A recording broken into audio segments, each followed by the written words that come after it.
Whawheiloa i mwhatalo whātu i le malei fo mai o se tātou tunuu i le nei fo i asafou. Whawheiloa i so se vahenga o le tātou tunuu. Mai lava i ona maunga te tele, se i o fo i alo ma whanau o si o tātou tunuu. Ma lo le malanga manuia, ua tātou au lia fo i le nei asafou, ma le nei astonai, aso sefuru tasi o Oktoba, luafe lua sefuru lima. O le whawhtai le mawai le li, ona o lona anga le lei. Tau sia i pe tātou uma. Maua e tātou le malosi. Ma le wha au penga ina. Whia ngai e mga luenga ma tiute i so se mea o ngā le lue, ma so i fua o ngā ele me malo si o tātou kutunuu.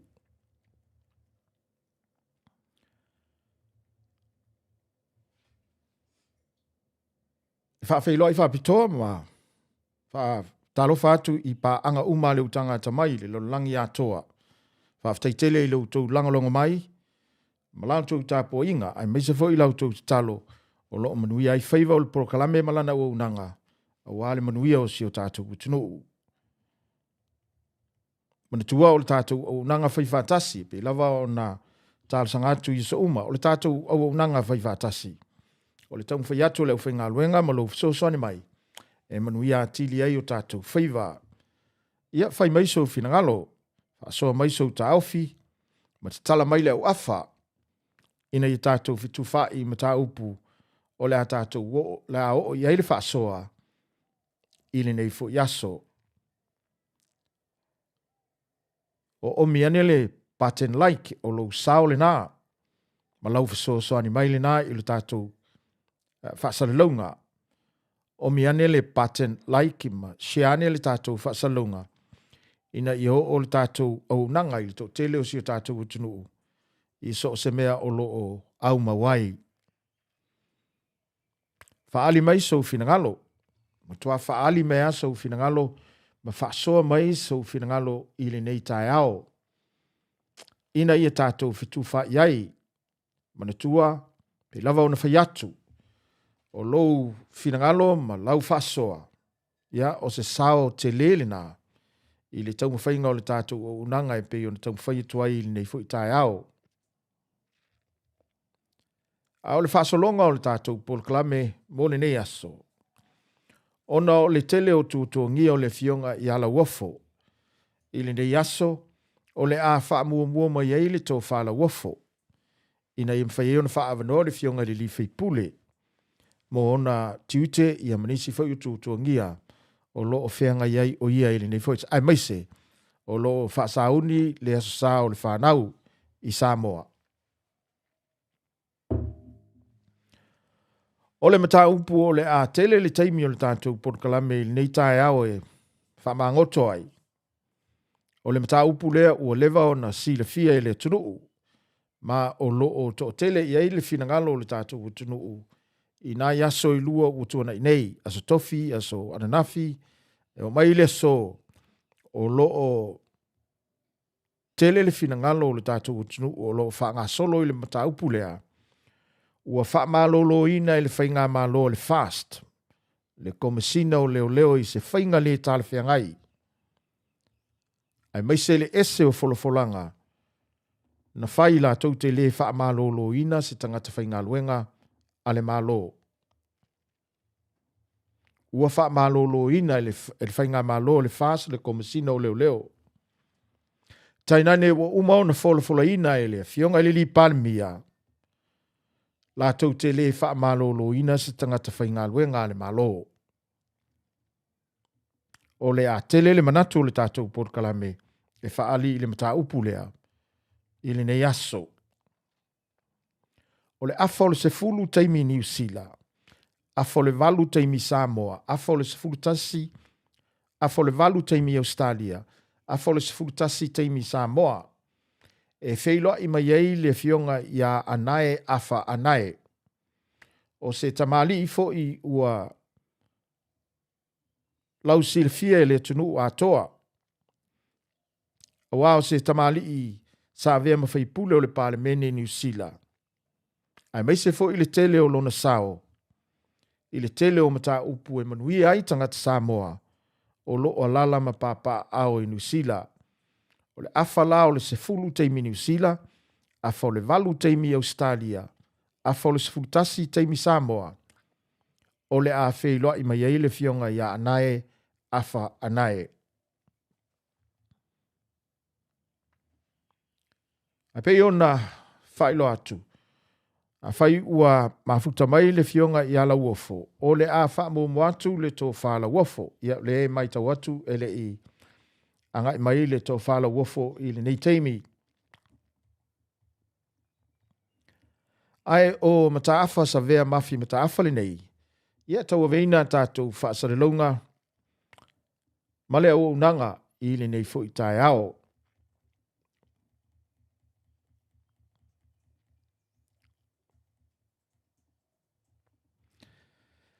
Ai whaatalitali ai le mafuta mai o le tō whala uofo. Ia o lea la o le a matatu le mataupu lea. Le mataupu lea ua i longa fo i ona whaali e le fina ngalo si o tātou utunu i le nei vai aso a toa. A mei se amata mai le stofi. Se i o mai lava i le nei aso. O lo o mai tawina le tele peo fina ngalo le tunu o loo faali i le mataupu leo, le wha malolo ina o le komisina leo, komisina leo. Le to wha au pa au longo i tino Filipo. A malolo ina mai lona to finga komisina leo. Ewi ina manino le lei le saunanga a le li pale mia. La tau te le wha malolo ina tangata whainga luenga le malo. Ai le lei fo i ona o whampe atu i a o le i whaanga i le tātou mtaupu lea. Ina ua tātou ulua i breakinga le news lea i lunga o le Facebook. I le auli o le asotofi. Na whai lava si whaaporenga fo i o le tātou polokalame. Ina ne i meane e le whaamaoni le tala sa o tātou mua i whaailoina i lunga o le Facebook. Wa ina ua tātou whaailoina le tala lea. Na olawa fo i nisi o tusi tala mai Samoa. Na whailoa i mai ma whesini mai. Pe moni ia le whaamtalanga lea na tātou breakinga i lunga o le Facebook. Ua whaamalo lo le fionga i le li komisina. Ia, sa ia i lavala le whaapolenga ina ne i meane e le whaamaoni le whaamatalanga no mai. Ia peitai, i le fiafi lava le nā. Ele i umi lava o na mai a o na whaailoa le tātou polokalame. Ia ai mai tawina loa uanga i mai lunga o le Facebook. Ia ai mesfo ili le newspaper ale Observer. Ia le whaamatalanga i le mata upu lea. E ua whea le langona lea. I le nei aso. Ona o le whaafitai pea o le langolango mai a paanga o le tātou polokalame lea e mafua i o na sosoni mai. Ma maua mai le te leo whaamtalanga e sosoni foi i le au o natu a leo tanga tamai. A o le i whaafonga mai la i ale ma malo le tunu i se langona o leo tanga tamai i le mata upu lea. Ai le leio na e whaafonga mua mai. I le saunanga lea le li pale mia. Ina ua wheiloa i le li pale mia. I lana ulua i wheiloa inga. Ma whaulu lunga o matanga luenga le malo. Ina ua tula i mai le whainga malo le fast. Ma mai a le whaatauto ina. O ia o le pale mia ma le kapeneta. Na wheiloa i leo le li pale mia ma whaulu lunga uma o matanga luenga le malo. A o lana saunanga le na whai i le wheiloa inga lea ma whaulu lunga o matanga luenga le malo. Lea la e whaafonga mai ai. O na whai atu ai leo se langona o le tātou polokalame. Tātou umo whaulu lunga o matanga luenga leo u whai atu. Mai whatasi la ia. O ani whee se ingo manatu malangona o maea o umar taimi. Ai o mai la ia. Tanga le upuna lesa alu e o mai lo le fastu tuli uma. Ana sa auto si zila i. Oina whaia nā whamatalanga whapena. Upuna e le toe mana o mia le teimine nei. Tātou mai ngā lue whātasi ma vai ngā luenga. Ai e sodi ai oil tu la fono ma ele usta ial mato fatala ulatu. Ele one tangata le tunu. Pe a whai ele loto mai le mea lea e whaana nau atu ai. Ina ia ua ni whaia ni tūlanga e whaatau te. Pe e fo ni tūlanga e whaatatu. Pe whaatau matatau. Whaata inga o le tātou tai au ma le aso o leo tātou mai tātou ngāru. Lue whaatasi. O le me pito i sirina le lei mo samo uma, le lei mo le tātou au nanga. Hei mai a wholino fo inga ia, ona whiri fo i leo le tunu.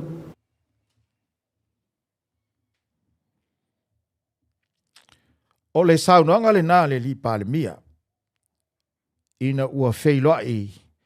Ma whaurulunga o matanga luenga le malo. Ina ua mai o na whaatauto ina le whainga malo fou. Ale vaenga whau whai le fast. A upu ia na e whaafonga mai ai. Whai mai leu lua i pāle mia. O mai la ia. O ani fese e se inga. Ua umana teimi. Ma le fesili lea sa a fefo i le tātou por kalame mua le fionga le li pāle mia. O ai na whaia le tala a taunu mai le whainga malo le fast. O na wha malo lo lea o tangata o le au whainga luenga le malo.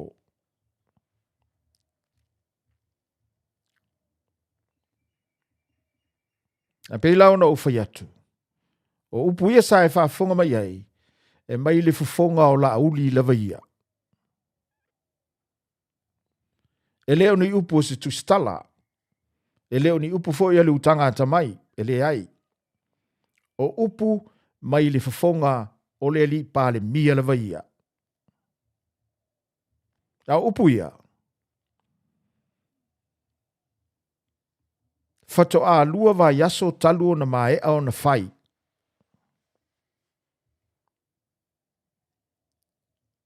O saunoanga ia le li pāle mia.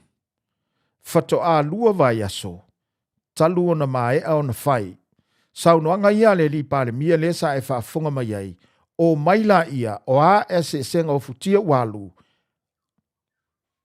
Aua le toi manatu iai. Ai o mai tātou ngā lulue whatasi.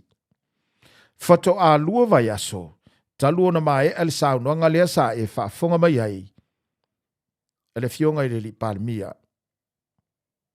Au le fasili la lea mo le nei tai ao. O fea uo o iai upu ia sa fai. E le ngata i wha ululunga o matanga luenga le malo. Ai sa wha fufonga iai le mamalu le tunuu. I le saunoanga lea le li pāle mia. Ai sa o whaiatu foi. Ina ua o mua i tā ua le mata upu lea. I se tesi o tātou whaasara launga talui nei. Pau leo se saunoanga. Nan lalangona i nai le fia.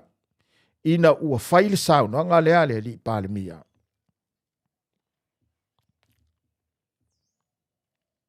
Ai se ala.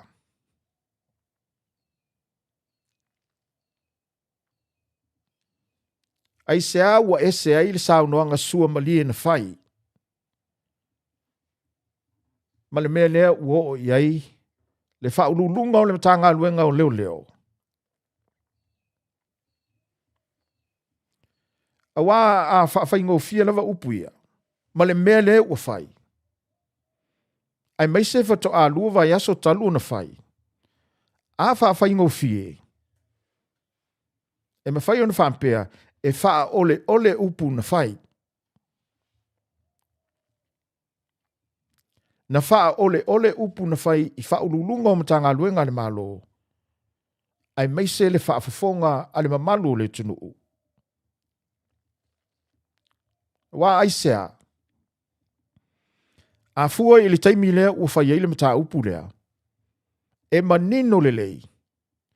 ua lewa o na fuafua le whaamālōlōina o le fionga i le komisina o leo le tō whā au pa au.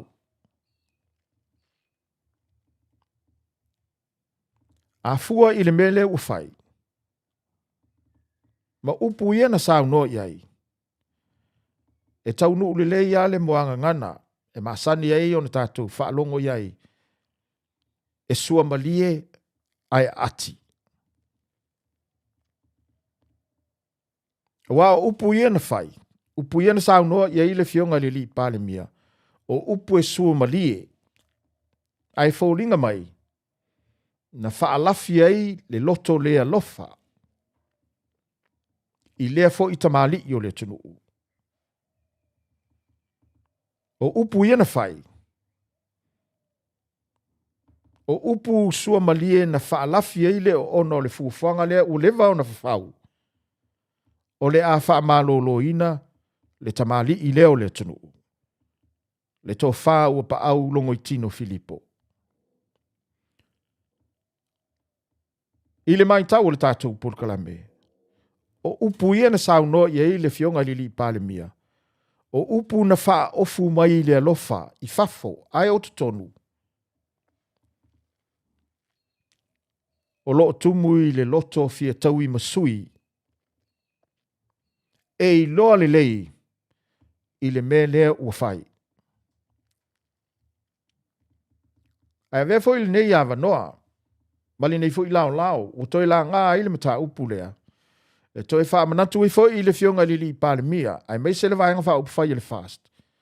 O lo tangi mai le toto le atali i o tu au. E o mai le so. Ai longa o mapulo i mata o nei mātua male a inga. I le atali i sa pele ua ave sea. Ai o mai le so. E le i maua lava le tangata. Na mali wai le atali i lea. Ai silasila fo i Samoa. Ona o le mea lea ua whai i le komisina o leo. I le vai aso nei. E tala fia ngai ei ona toi wha manatu. Toi wha manatu le fionga li pāle mia. Le awa noa. Na ia maua na te wha ai loa ai. Ina ua fio i le wha masinonga. E toi wha manatu atu i le fionga li pāle mia. Le awa noa na ia maua. Na te wha ai loa ai mea na te sila fia i le mata upu lea. O le fasili foi. Ai se ana e le sau noa ai i le wha masino. E tau iai mea ia e mafu ai. Ona e le toi talitonuina le komisina o leo. Lea ua o lava i na wha malolo. E se ana e le wha iloa ai i le wha masinonga. Le awa noa maua lunga na e maua. Mea ia e te sila fia. E mafu ai ona e wha iloa i le tele o taimi. E te leo toi talitonuina le komisina o leo. Lea lava ua o ina e wha malolo. Ai se ana e le tau ai le wha masinonga. Mea ia e mafu ai ona e fina ngalo e au mai leo mai fafo. Ena e maufo i le awa noa e ti tapa ai au tangata lango. Le ua lewa ona ala langa o lo ia i la tau maufo i tino o le tangata na maliu ai tu au.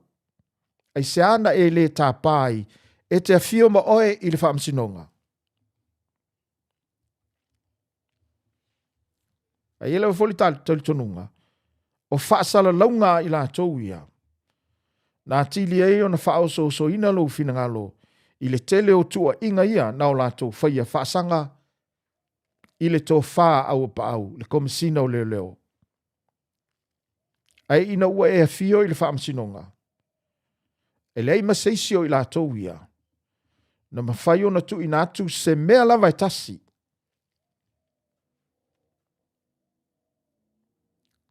I le mata upu lea.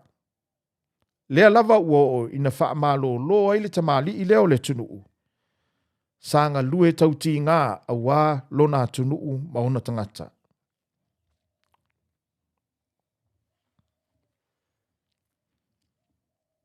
Ai e fwoi taofi. E ui lava ina ua lewa na e na nau lau fionga lili pale mia e au mai ni leo mai fafo. Ai ei foi le taufi. Ai sa tau o mai ei fuani leo mai fafo. Ai pei lava na fai atu. O lea na maua le lei le ava noa. E ta uai mea ie te sila fia pe a fai e iei ni mea te sila fia. Ua le longo le lei ai ma le faa maoni ai le komisina o leo. I le tau aveina o na tiute. Ai maise le mata upu lea i le maliu le atali i tu au. A fai e moni e corrupt longo. E pei ona fia nei tau sanga o faa sala lau. Ai meise i lantou e langolongo ina lau fionga le li pale mia. A fai e moni e corrupt longo. Ai se ana le faa mau popo umai i lantou ia. Matu inatu i lau fionga. Mea ie taritonu e corrupt longo. Ona e fio lea ma oe li faa msinonga. Ai se ana le fai ai.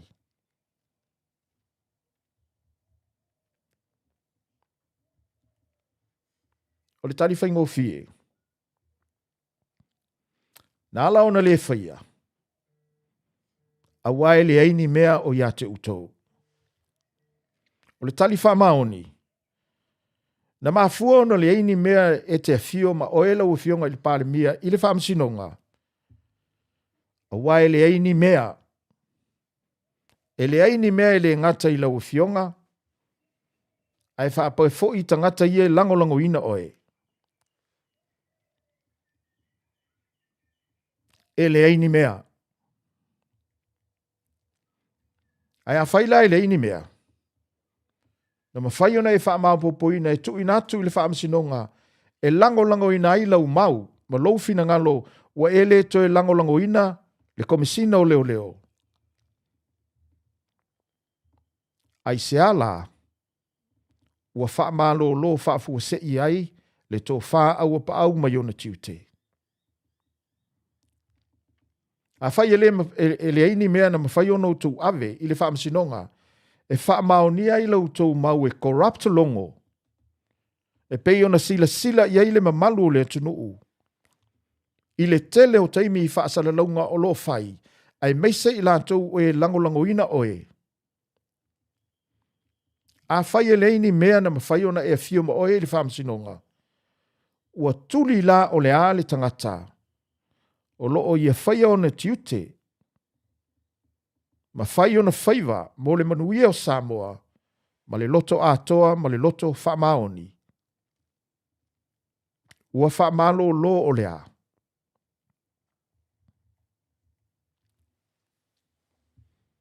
Ale mea lewa lea o lo sili ai tatou por kalame. Po lea le wha maoni ma le ami o tonu o lea whainga. E le ngata i le mai tau Samoa. Au le sile whanga le atua. Le ta pa so o i saunuanga ma whetalainga. O lea le wha maoni ma le ami o tonu o lea whainga. O le tuli o se tangata o lo wha maoni le tau mawhainga o na tiute. Ma ona whaiva.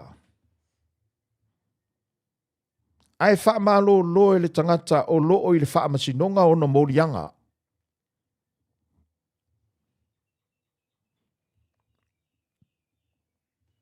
O whe mau aise ami o tonu o ietu ai ngā whainga. A whe e mau aise manino o ietu ai ngā anga ma ietu ai ngā whai unga. Ua wha malo lo e le tangata o lo o mo lia i le wha masinonga. Le tangata o lo o tau mawhai e tausi ma usita ia tu la fono le tunuu. Ia tonu ua saafo i le tala e masanio na whai pea. Me pei whai matala maalia le to tele. Only in Samoa.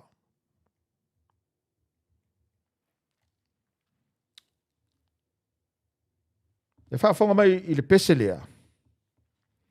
O na whaua o tuai leo le vaenga lua o le tātou por kalame. Ia ma tau whaatalitali atu po o mwhai ona whasotai mai, pe o awa noa mai le fionga i ala uofo i le nei tae ao, ai whaafonga mai i le pese lea, ona whaau au tua i lea o le vaenga lona lua o le tātou Paul Kalame, o le mata upu lea, i le wha malo lo ina o le tō wha ua pa au longo i tino, Filipo, mai le tofi komisina, o le mata ngā luenga leo leo.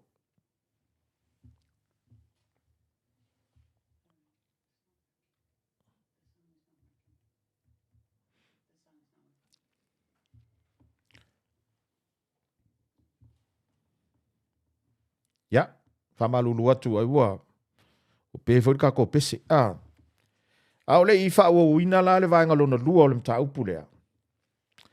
Ai mana ia foi le whaafonga mai, a le tātou utunuu. I se vaenga o le saunua ngā wha mawai, a le tō wha ua pa au i lana matanga luenga i le aso na nafi. A wā o le aso na nafi lea sa, o le aso muli muli lea o le tō wha ua pa au. I le ofisa o le matanga luenga o leo leo, e maua le tala e whape ua lata i le tolu se fulu tausanga o ngā lue wha leo leo le tō wha ua pa au. I le matanga luenga lea, au le aso na nafi lo na toi aso. Au se tasi ia o leo vaenga o lana saunonga e wha mawai ei lana matanga luenga. I le aso na nafi wha mai. Friends, e ringi au walk. So, a whai au whai unga. Ia e loa maro mokingo. E ringi se fia ia ki oi. A laki e loa e oi ia. O langa whai sa ora ue ngā luenga ia. And that's one example kia wākua e au kou. Leadership is a lonely position. And I was lonely for a long, long time. Ko a venga le kōrkau sanga kumsinga. I was lonely. I say, ko kere kakanga le fia kia o au whai, unga whai. Alanga uloa. It was to the best of my knowledge and my ability and in accordance with the law. Sa so ani mai le atua ia teo. I le taimi na utau ave ina i tō whinga o kumsina. O le vi inga e fo i le atua. O lona alofa malona ngā lei. Ua tātou mafutai. Tātou tau mafutanga le nei aso. Ia whamanu ia tele le atua i tānga luenga. Whamanu ia fo i le whiunga ia le ataua. O ia o le ataua ve ina tō whinga. Ia ave lau tau langolango se lau pasene ia le ataua. O lau talo fo ia te tau. Ave lau tau langolango. I le mālo ua tūra i mai. O la ukala lava le whaaki au kou keiminga la whaika ko pāroka. Ai le la kau sāungi kau kia o pāroka. O ai lava le whainga mālo e whiwhilia ma kūra i mai. Kau keo e langolango. Ka kou keo e langolango. Ai sea, le angau ka kou o le mālo wha democracy. We are a democratic country. Ao le singanga luenga leo leo. We protect democracy. Kau ke puipuia principles of a democratic country. Mea lan ngā wha mga kua kia ukou. E le wha pēr a sui kai kai. Ia wha pēr i kaku wolo e whaisi me le ai mai langolangol kaku whainga mālo le ua kula i mai. Le o mae a unga whakau kō. Le ua whanga solo kaku whainga mālo langolango. Ave lau kou langolangol kaku whainga mālo. Ile se i relax se i. Kele ho ke msa fa i ka ngaka ya le wa ko ngore la mo sino file mu ni ke ngai fa ka ile tua mo le fo ni va ngoi fa ka ko se ka ko ku sa mo le ngaka ngai a ku tunu ma fo ya ona la ko langolango mai fo i ke msa o ka ve ngai ko fingo ko msing o le nga fa taina ya fa taina ve le tua ya ngor fa ngai ngo e fa i ma ka yo ngim ka ngal ngai le fa ngofi au ko vai foi e mkanga lunga ele foi ngo fiele kulanga le kanga lunga yang faftai o lenga le la vole tua le ile il came fucking o ko finga faftai foi i se wa inga sa va pena no langolango mai foi se to lum se fa no ya to mo ni taimi ma faftai foi inga se va fa po a ni stu ni si fu fanga lumna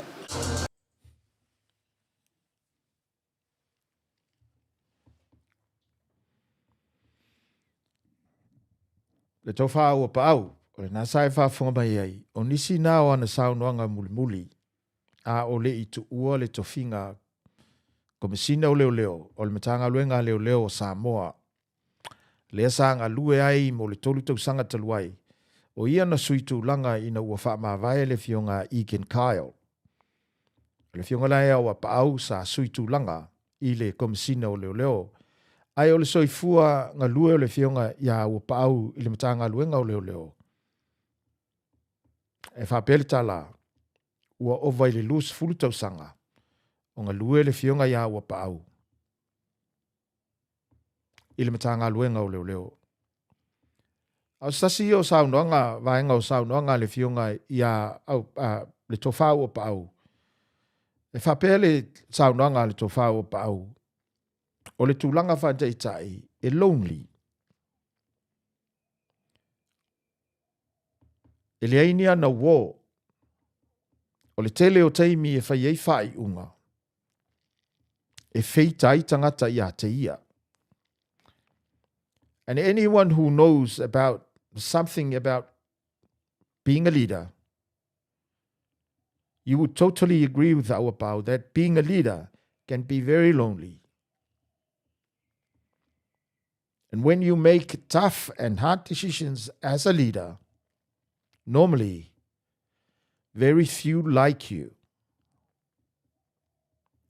Au le telefo i whai e au whai unga whātai tai. Pe a tausi le tū la whono.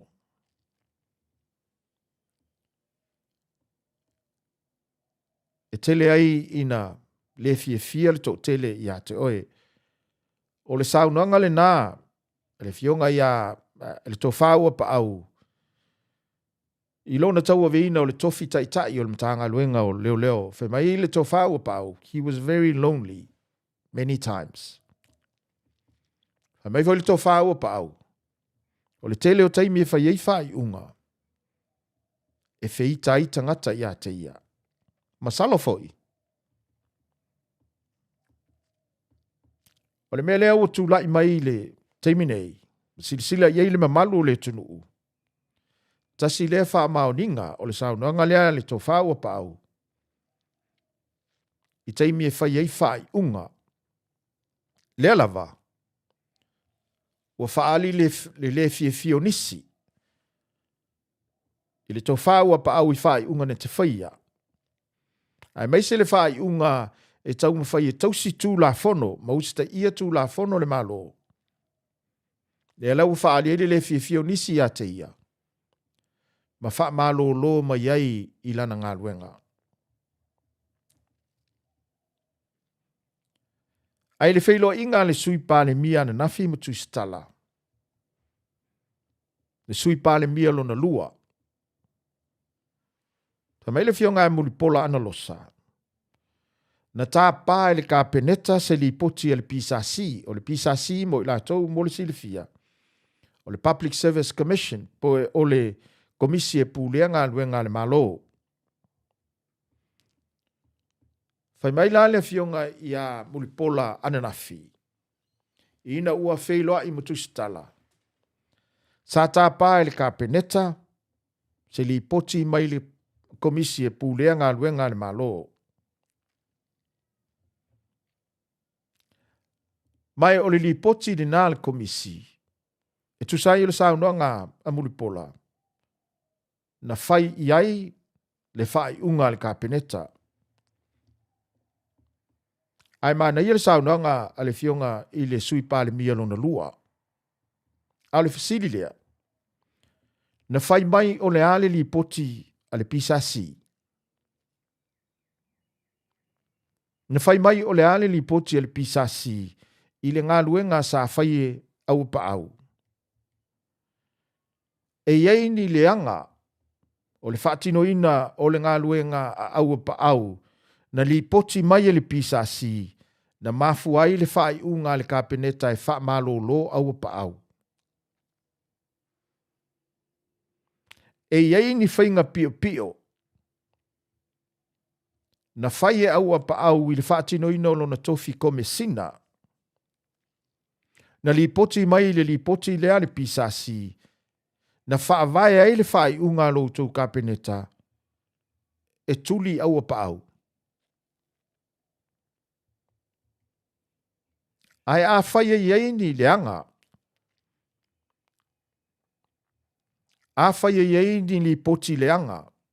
A whai na wha maonia mai e li poti e le pisa si e iei whainga corrupt lea ua lewa o na lalau.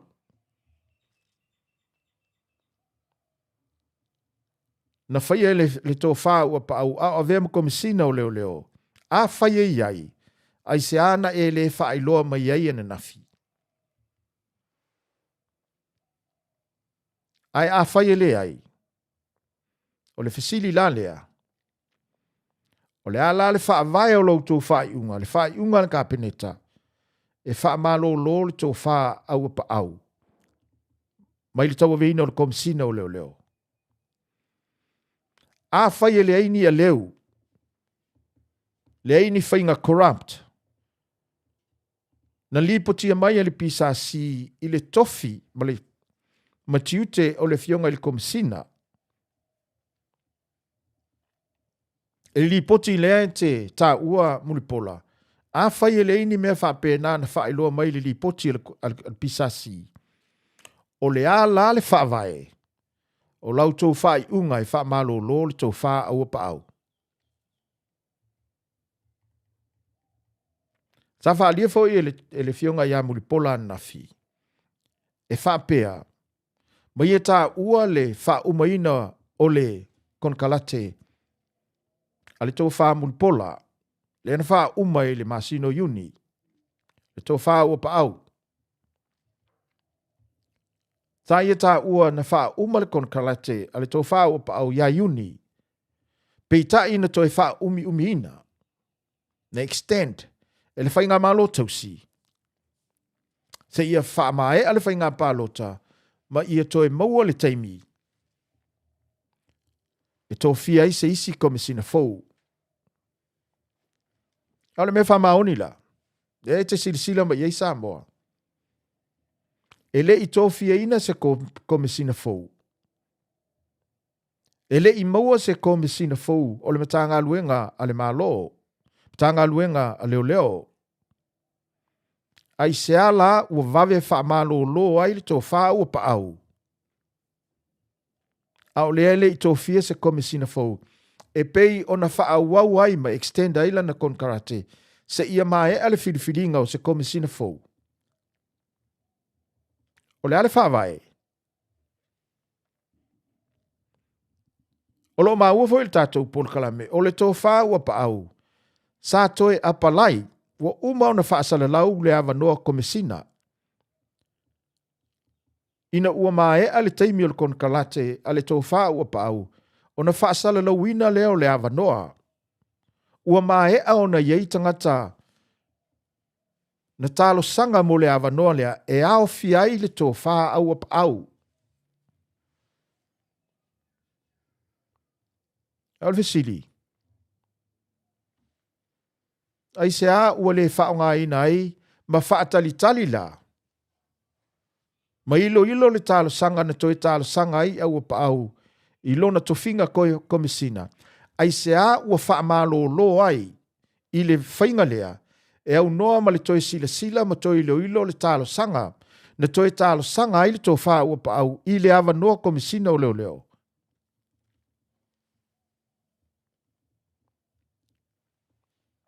Ai se a. Au le mea manino lea. E tusa o le li poti ale pisa si. Le komisi e pu lea a ngā luenga le malo. Lea na tā ue mulipola. E manino lava. E le aini me leanga au pa au na li potia e le pisa si. E manino lava.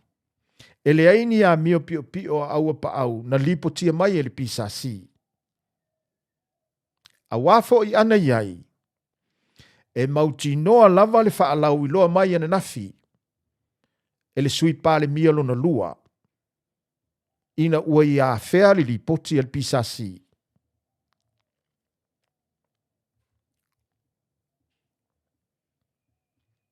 E manino lava le leai ni li poti leanga. Mani ngā luenga whaale tonu na li poti mai le li poti al pisasi i le kapeneta. a wā ana iai. E mautinoa le matua fafola manino mai e le fionga i le sui pāle mialo na lua ana nafi i le feilo inga mtustala. Au le mea manino lea.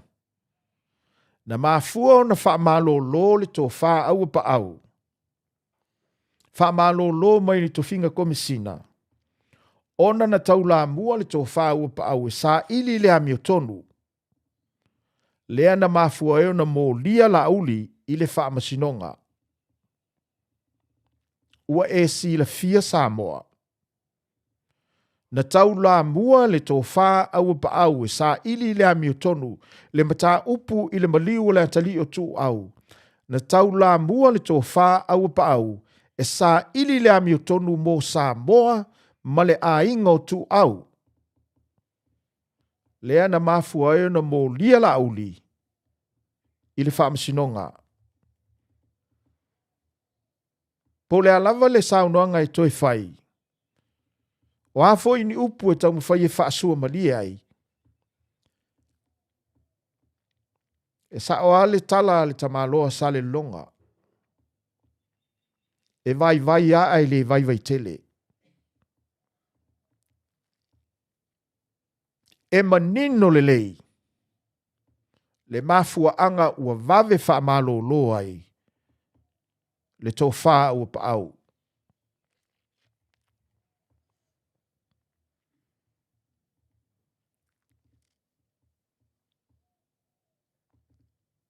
Ai toi tau fo i alata lo talangona i le mata upulea sa o tale noa tuai a mata tuai le mata upulea. Le fesili lea sa fesili ai le fionga le li pa le mia po aina whaia le tala. A o mai le whainga malo le fase tuli tanga ta whainga luenga le malo. O inga whaia le tala. O le fesili lea lena fesili ai la uli.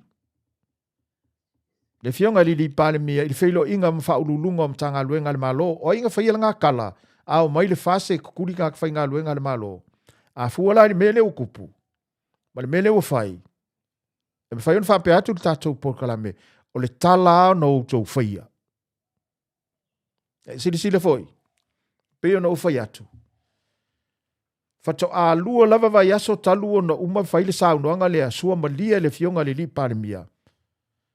Ai tuli le tō wha au pa au mai lana ngā luenga. Awan nafi. Na whailo iai le sui pāle mialo na lua. Le fionga ia muli pola ana losa. Matu stala. Au le baita wina e le tātou porkalame o le whailo inga lea. E iai le anga maalie na baita wina ana nafi. O le anga maalie lea le fionga le tamaitai pale mialo na lua. Na ona so o tu lava o fesili ale autu stala i le mata upu lea i le wha malolo ina o le tō wha ua pa au. Tō tā mai loa. Uu ilunga na pepa. Muo na fōlinga. E le ngata ina ita. Ai ua tā o fia ma fesili ale autu stala i le mata upu lea. Aisea, e whai ngofia le tali.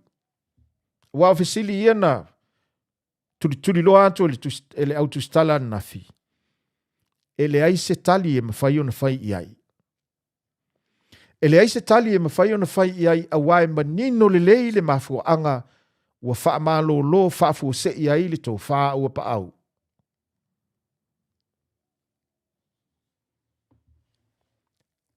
Ai moni ale fesili na fesili tu aise tasi o tu stala. Lea na tō tā mai ai ana losa. Le fionga yambul pola. O le fesili le sa fesili tu aise tasi o tu stala. Na tō tā mai ai le fionga ya il pale mialo na lua. Le fionga yambul pola. O le fesili. Pe o se mea lea ua leva o na fafau. Na tō tā mai ai na amul pola. Mata ofi le to e whai o ni fesili le mata upu lea. Aisea. Wao le tali e whai ngō fia o na whai. I le maita wino mea uma ua whai. I oe o le mea lea ua lewa ona fafau.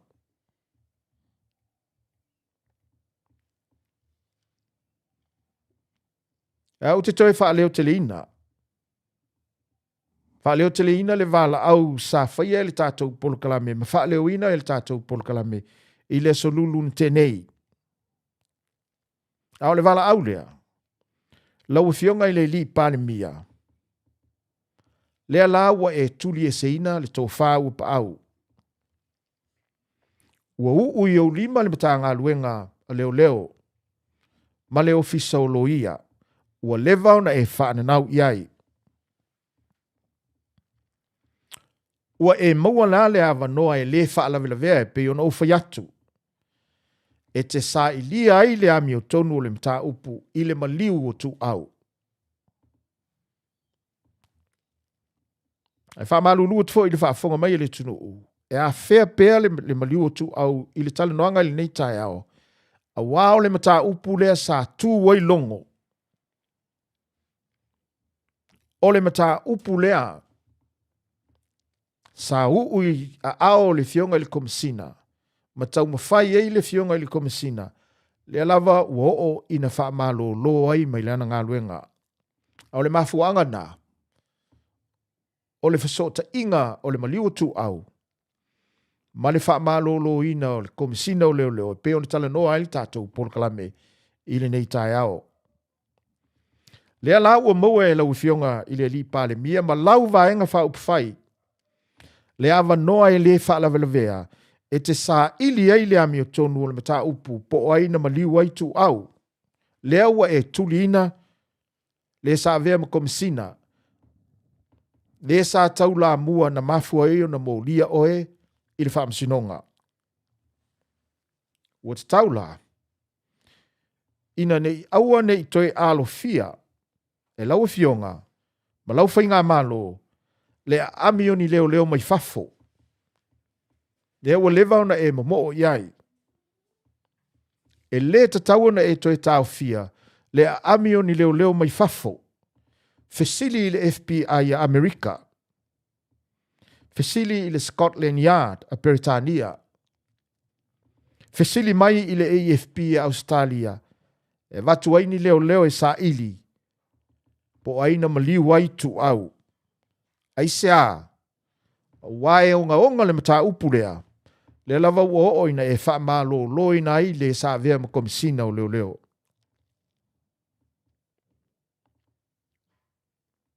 Wawa noa la mo lau fionga le li pale mia ma lau vaenga wha upwhai. E te sa ili i le langi ma le lalulangi. Ia maua le tangata na maliu ai tu au. Aisea, a wā o au sao noanga ia na whai i a Samoa. E o lava i le taimi o le whai ngā pālota. O au sao noanga ia na whai i a Samoa. E te mana o e sa ili i le ami o tonu. O au sao noanga ia na e mātangitangi ai i le tele o taimi lumo le atunuu. E peise i na o lau fionga e te mana o e sa ili i le ami o tonu o le mata upu lea. O lea laua e maua le awanoa e le wha alaveina. Ua e tuli le tō wha ua pa au. Uu iau lima le matanga luenga leo leo ma leo fisa o lo ia. Ua le hai lama se alo fanga o lau fionga. E te matua sa ili ai. Ia maua le ami o tonu. O lea e wha amasino atu Samoa e tusa o au saunoanga e whaipea. O lea ua wha amasino atu Samoa e tusa o au saunoanga e whaipea.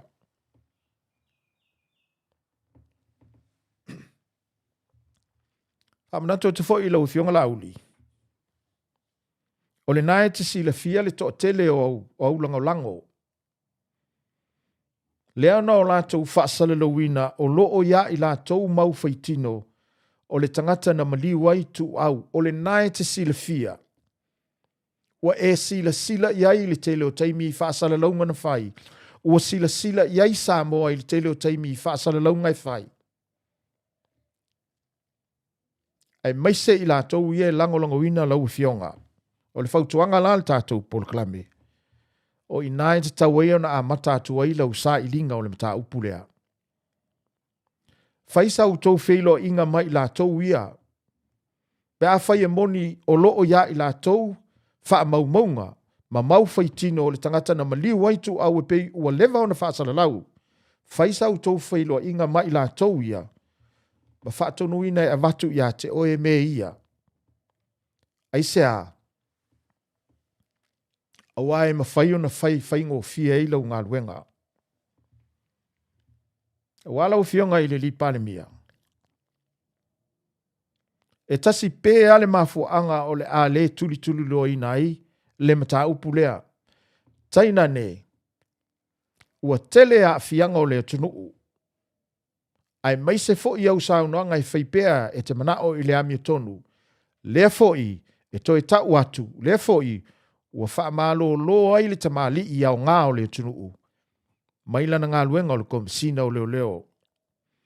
E tasi pe a la le mafuanga. O le a e le tuli lo ina i le mata upu lea. A fai e te le tuli lo ina le mata upu lea se ia o ilona taunu unga. E tasi pe a le mafuanga e mafua i le mea le nā. Ina ne i maua ai malaua fionga. Ai toi wha amana tūtu fo i ele, polo kalame ili nei tai au. E le ai mase maa salonga e tasi. O le a tuli lo ina o e le afe o tangata Samoa. Au fi ai male u tangata mai. Ina ia mautinoa e te whaia le mata upulea. Ina ia wha maoni saunoanga na whai ia Samoa e te mana o ile ami o tonu. Le la fo i wo ina tuli ai ma le komisina o leo. Le tō wha au pau. Ai mō lau tō wha au pau le nei tai au. A whai lava o e mō se awa noa e wha fonga mai ai. Whai au ma sui o le.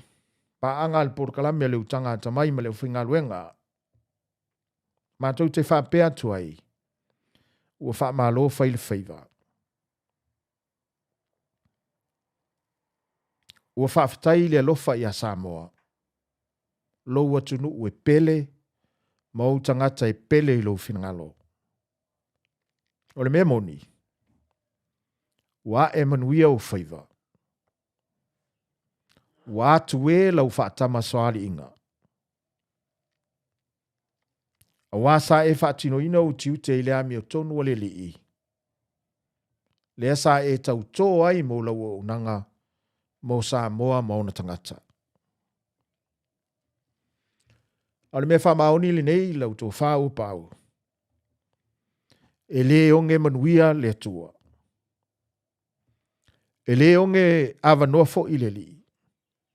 Ai meise lava. Ua si le fia e le atua lo finangalo sa e puno wai ma le loto atoa. Ina ia malu ma tausia tu la fono o Samoa.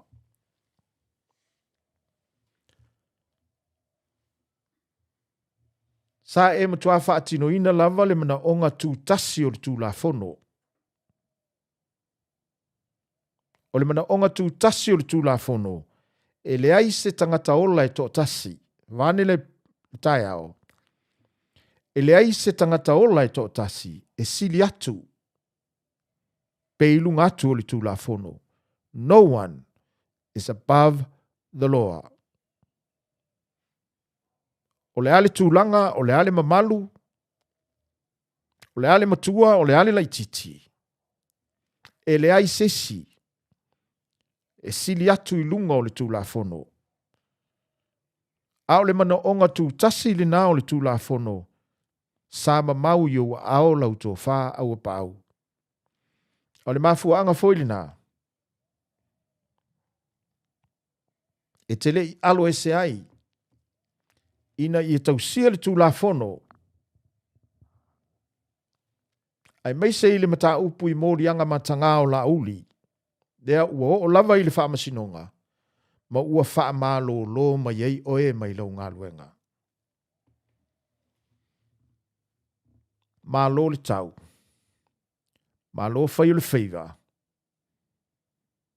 Malo le toa. Malo le loto tele. O te lewa valo. Ai afua I ngā luenga wha maoni sa e tauti ngā ilau tō whao pāu. Ia lava o ina wha malo loi nai oe. O te lewa valo la. E lava le tau fi maununga, malitali tununga, alo ane tali wha amanuianga sautu alasi. O le amatuali lingi wha ua ifo e le atua mo oe malo wainga. Alo ane, o le a wha tepa oe I le wha maoni o le lii. E ana wha amanuianga o le a wha inu malia ai oe. Malo wainga. Ei sa, pe lava ona whaiatu li tātou polkalame. Si le fia le atua, lau tautua sa whai mo Samoa. Si le fia le atua e pe lava o au upu. Sa e whaia ina ue wha mawai lau matanga luenga. You did everything to the best of your ability. Ma sa fesoa soani atu le atua I ate oe.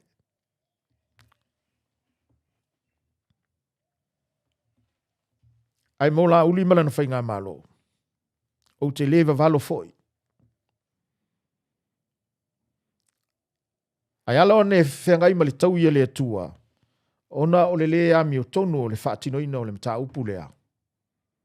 Ai mai se le mea uo o iai lea fo I tamali I au ngā o le tunu. Ia e manitua.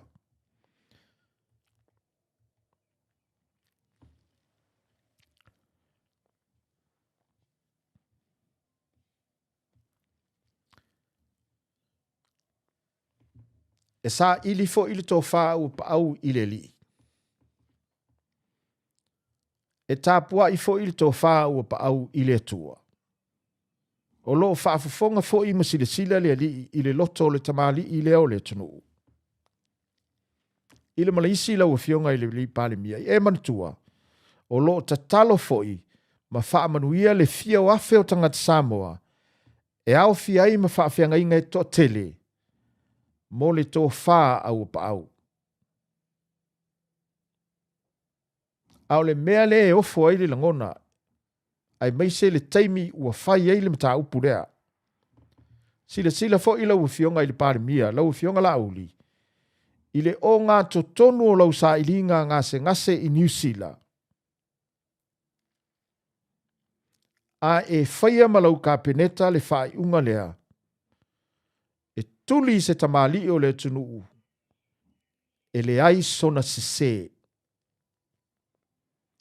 Ile o ngā tonu o lau sa ili ngase. O lau tau sa ili lau malosi I New Zealand. A e whai ai malau ka peneta. Le whai unga. E tuli le tō wha ua pa au. Ile o ngā tonu au tau ana pongi e te whai lo so mai I le tunuu. Ona e talo sia I le si ngase lau fionga. Ai o tau whai ai malau ka peneta le whai unga e tau I masui. I le tō wha au pa au. E ui e le aise se ua whaia. I le au nanga sa whai mo le tunuu. Ile o ngā tonu au tau ana pongi le te whaai loa so mai le tunuu. O nao lo talo si ai lau si ngase ia maua sou malosi. Ai le o ngā tonu o le mele nā. Ai o tau whai ai malau ka peneta le whaai unga e tau I masui.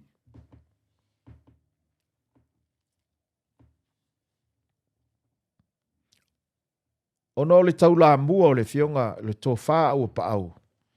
E sa ili le ami o tonu e pei ono o aila o fionga I le wha amsinonga.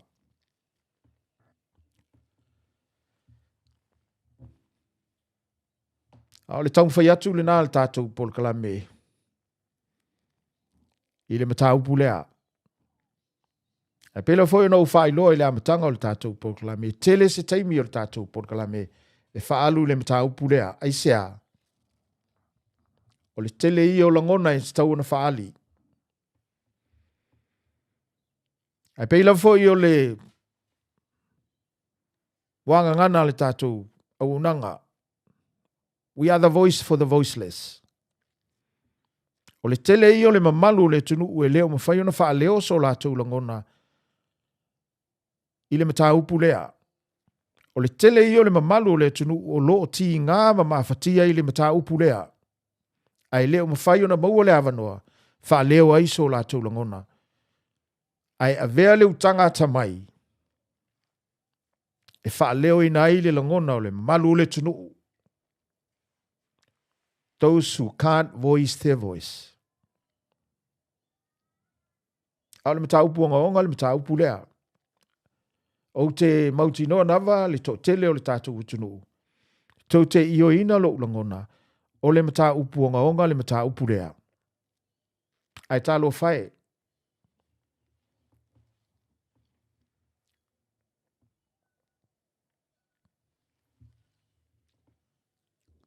Au lea lea wha mai atu le mata upu lea. Langona o le utanga tamai le mata upu lea. I lau sila mai. I le talo talonga ma le talo mai e le tō whā ua pāu. Ina ua ia tu ua lona o fisa for the last time.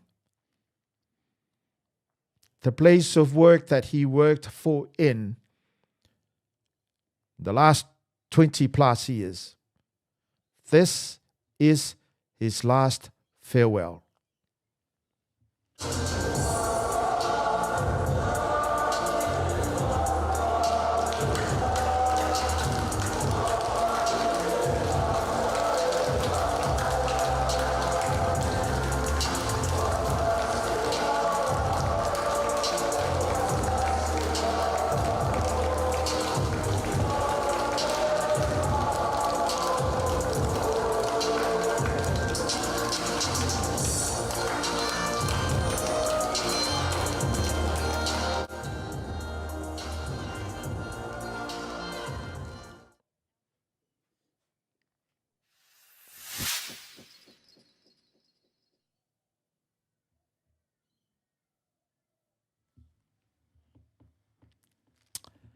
Ya, whai o e po whelawa o e maua mai e tātou whaasalonga.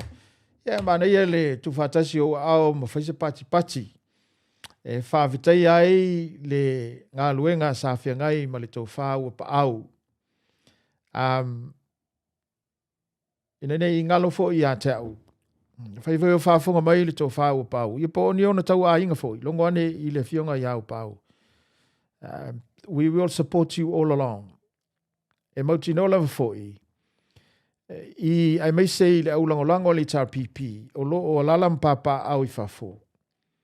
O le alava se soswani. E te whinangalo ai au pa au. Pe te mana o foi te whinangalo foi aveni mta upu ili whaamsinonga. We will support you. We will be supporting you. Even financially. O lo whaafonga mai le mamalu le tunu. Ai mātou te toi wha manuia tele atu i lau tō wha. Ai muia hoi ia i lātou o lo nofo i Samoa. Lo mwhai ona whilo e ane i le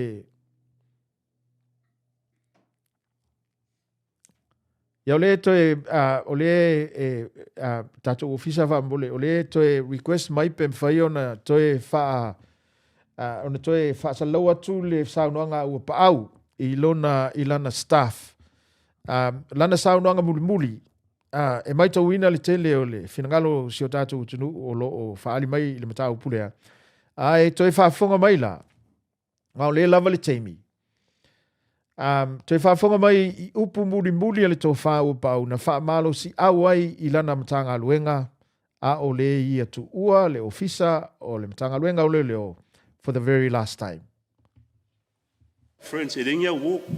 So a whai au whai unga. Ia e i loa maro mokingo. E ringi se fia ia ki oi. A laki e loa e oi ia. O langa whai sa o rau e ngā ruenga ia. And that's one example kia wākua e au kou. Leadership is a lonely position. And I was lonely for a long time. Ko a venga le kōrkau sanga komsinga. I was lonely. I say, ko kere kakanga le fia kia o au whai, unga whai. Alanga uloa.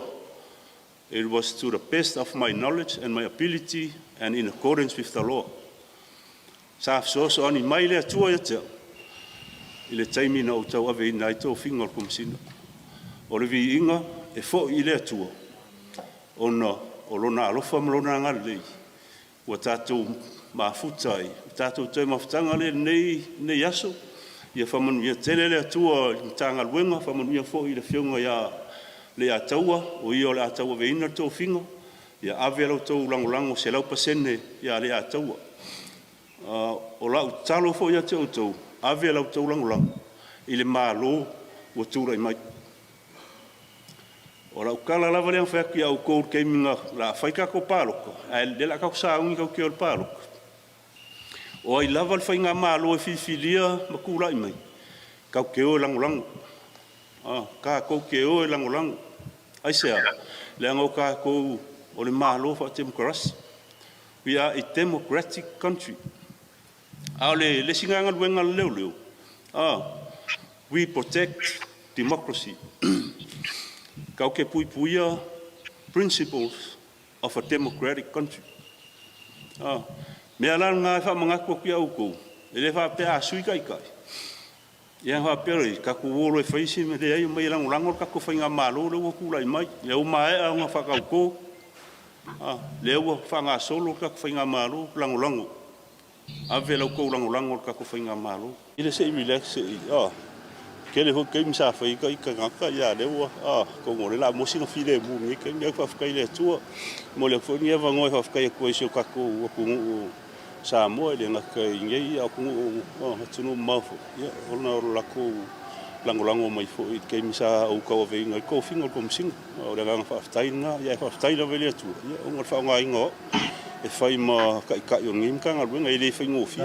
Au kou Wai fo ye mkangaru na ele fa ngo fiele ku langa le kangaru nga yang fa ftai o nga le la vole tu ile il kem fa kingo ko finga fa ftai fo i so wa inga sa ha pe na no lango mai fo so to lum sa fa no ya to no mo ni te mi ma ftai fo da inga se ma fo po a ni stu ni si pu fanga lu na.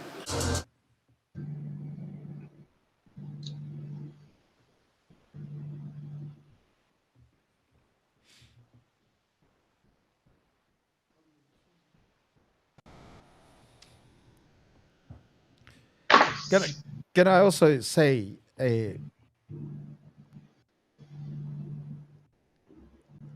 mute for ele? Can I also say o tele masani fo ele a fale tangata ile tofa au pau. But I've been watching him for a long time, and I really like the way he conducts himself and Ila mai tau wina fo i o lana ngā luenga, mātango fiho i o winga o le tamali i lea. Ia, o tele tātou upo e whai iai i le nei tai au. Whaftai atu i le whamalo si au mai pa angal tātou porkalame i le tau whau pa au. Thank you all for your best wishes for him and your prayers and your support for him. Pei ono whai atu. E lava le langona tātou te langolango ina le tau whāua pau. I don't know po le ala na fufuanga ngā Illuminati. E vale tāofi. Olo o iei me e ono awa no ai le tau whāua pau. E whisiringia le whaamsinonga inisio mea i lona finangalo. A whai e ngā il finangalo le tau whāua pau i le nāwaenga. Ia, don't be surprised. Pea whape tau la mua le tātou polklame i le whisili atu i lo finangalo mo se whisoswani mo le tō whāu pa au. Pea whape o i le mata upule nā. E whailo atu ia mo le nea awanoa o lo o whoringa mai ua whailawa si pisi o le tō whala wofo o le mwhai ai. Ia tālo sia fo i o malosi si toi ina. O iei nā whontoi. O? Ia le ua whoringa mai ua angai mai le tō whala wofo. Ia o le afso tai sa o lola ia i le tō whala wofo. Le whoringa mai o le ua i lunga o le leina. La wofo Malo le soifua manuia I lau tō whā. Ia, whatalo watu mataafa sa vea malo hoi le soifua manuia ma le langi matafi nei tu la tai au. Le hoi asto nai. Ia, fa malo soifua, fa malo hoi soifua ma le langi leile. Au whawamawhonga tato po kalame. Ia, mai se tapo inga Samoa I so se tafalo langi e whapea Samoa nei. You look well. Ia, leo moa nei si malo siwa. Mo hoi sina malo longa leie. Le fia nafi ia. Ma na po ia le usu ma tai au. Isa faina I fe au mana I ngā wenga la iti ne tai au ia. Anga I me tutu loa mai tato po kalame. Ia le sa... Ia sauno. Leo le sa matamata atu I le vaenga leo tato po kalame nei tai au I le na fionga hoi komsina a leo ia po le hoi sa avea ma komsina leo ia leo ufa mai au na tiute ma na ngā wenga I le. E tu sa ai ma tulanga hoi leo lana au nanga e pena mai ele a hoi kapineta ma pai e fai unga kapineta ia sa le se manatu le a pa muta tulanga fa pea ia le a hoi nei le au nanga le fionga komsina wa o le si mea o le mata watu ia pe hon silfiam taaf ia lo isa mo nei le minsta leo o ia foi vai tau usa fai cabinet ai in mata ku tau fa pea ia a o to e sea ni malanga po ni usu nga fono I fafo ia le minsta e o ntanga lunga ia fa tadia si fo I mai le minsta po I mai le minsta na tauna wai le minsta I Samoa nei I le fontanga cabinet ia e pe o tulanga masani na te leilo la ia por mea ina fai ni fiso ta inga voie I lunga o penta fai langi ia por la si tulanga fa pena ia tulanga lo ia o le aua I Samoa nei ma aua I fontanga al capeneta I le potu fono al capeneta I lunga le lau a fono al capeneta o ia lau fai le lato mai le lato fai unga ia mana ia voi fa longo I saunanga fo ia ale fionga komsina ia porto fa ia pa au mana ia voi ana apo inga ia manan voi fa tuanga I mtanga luenga ia le lango ina tato malo ia tulanga masani na o tangata nga lue le malo a foi tu lava po ai fa nga malo tulai mai ia le lango la e lango I mea tau tu la fono ma mea fa tu la poina mai unga tu sai ma tu la fono fa mai ai le lango ina ia mo fainga ma mo tu langa foi fa so tu la fono le sa u mata tu foi isi ni poti na mo mai ino le media fa tal no anga foi ia le fionga komsina ia fa pena foi so manatu I lau matau e name tau. E pe e mafua mai lava o no whamsinonga ia lo ilumane I le aho. Taupu ia lo ilumane whamsinonga. Lo ta ia se wha inga whamsinonga I taupu ia. Sa ngalue ai mtu whatasia ia mwhaida hoi mo dianga le ofisa leo. Ina lo te inga o komsina ia le petara inga awa paai. Awa paau. Ia peila o le tau matau atu. Masalo ai o pe fōringa mai a o ilawa ia tu iai. O mafuanga na, o wha marolo ai. Ia pe, ma o le waho in tau langi mai e tele o tangata ia langolango. Ina vai o whai o hoi fast ia le tūlanga lea, o tau no iai. Ia o sa ilinga le mio tonu, o le upoafu mai sa ili le mio tonu. Ia, a o leo fōi e pe ana matau atu. Una voi sa fai le mio tonu ia le fionga komsina. E tu sai ma tu la fono. E tu sai ma ta iala o le fainga o ngā luenga leo. Ia ai o le whamsinonga la. Ia e mai le whai unga. E fionga I whamsino. O tūlanga la nā le matau atu. E pei e mafua na whamaro no si komsina. O no whamsinonga ia ma le voi e si whamsinonga ia loma. O le o masino Februari tau sa fo le fo ia e fa masino ngai fa sanga e pale mia ia lo tangi ia ni ali lo stolua e tau le ngai no le ia me se tasi fo yo tamali i lo no fo Australia o tau le ngai no la ingoa e le pale mia ia ele ave am pale mia e va pe o le tong tupe mai ele e tamari le Australia nai leo ia le fai so enga a leo matulanga uma ile ia se me fa mauni ai na me ia pe o le vaenga le a taf e mana i tele le hoi ia fautuanga le foi tata e le fa o pa au mai tele hoi langa tu lalo ntanga luanga lango le malo i mea tau tu la fono ai le o mea fa so tu la fono o le ngaluenga ia fa tata i tonu ntanga luanga le malo sa o se e fo ia se tasi ntanga luanga le malo e ave a fautuanga e pusa pe te langona ele o le fautuanga ele fifi ai la mingsta e ave a fautuanga sa o le fautuanga no ave a fautuanga fa tino ngalwe tu sai ma tai ala ngalwe tu sai ma tu la fono e fa sino ala pe le tu la fono ngalwe ave sa ora fautuanga e fa tino ngalwe ngalunga tu la fono tu sa pe le fifi ai mingsta e fa ia lunga tu la fa te le mingsta ia mana fa iu tulanga na sa fatino e foi nga luenga le voi mata o e fa tai e foi le voi to manu le tunu e on tai lai mai tai no official le le fai ngo fia foi maru losi foi o lu tau sa fe ngai foi ma komsina e on tai ia e fa malu fa tai foi ia te ia le wa malolo ia lo tu mau pea ia ana ia fo ia mi tonu fa tinonga o lana ngalwe au i tonua mtaf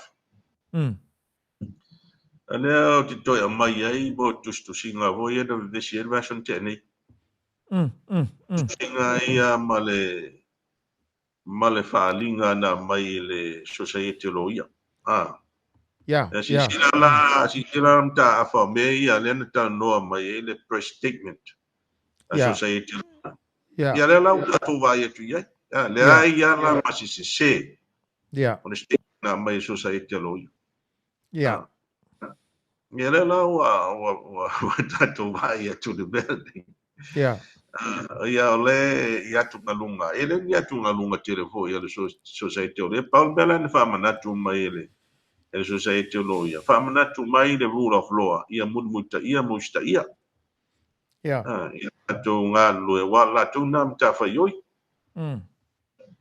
ia ele fa pe o fa langa inosis ia le la tu la mai tu langa no fa maro lo kom sin ia le pending ia isi court cases le pending a decision court case a fiat pan ale ho isi fa machino ngala e loma ia fe puan ale ho wo loa o le fo isi tangi ia fa sanga pan mi o le ele fai lan bonianga o le nga I malo nga lu fo ye lo official lo ele ya la se me o si ele statement man position man fa man natu na mai el society lo ia e pe o mata na ni ta o tafa o le memo mo la vai ia te lilo pesa e fa fonga mai la matanga o le tatou por klame fa malulu o tu lo fo o le fa to a mai le note o no le se sengo taimi le o matou le o daylight saving o ku lai luma le kaimi masalo le o mafu ai ona ese tatou taimi o ese ai ta fu fu ngai ni tai au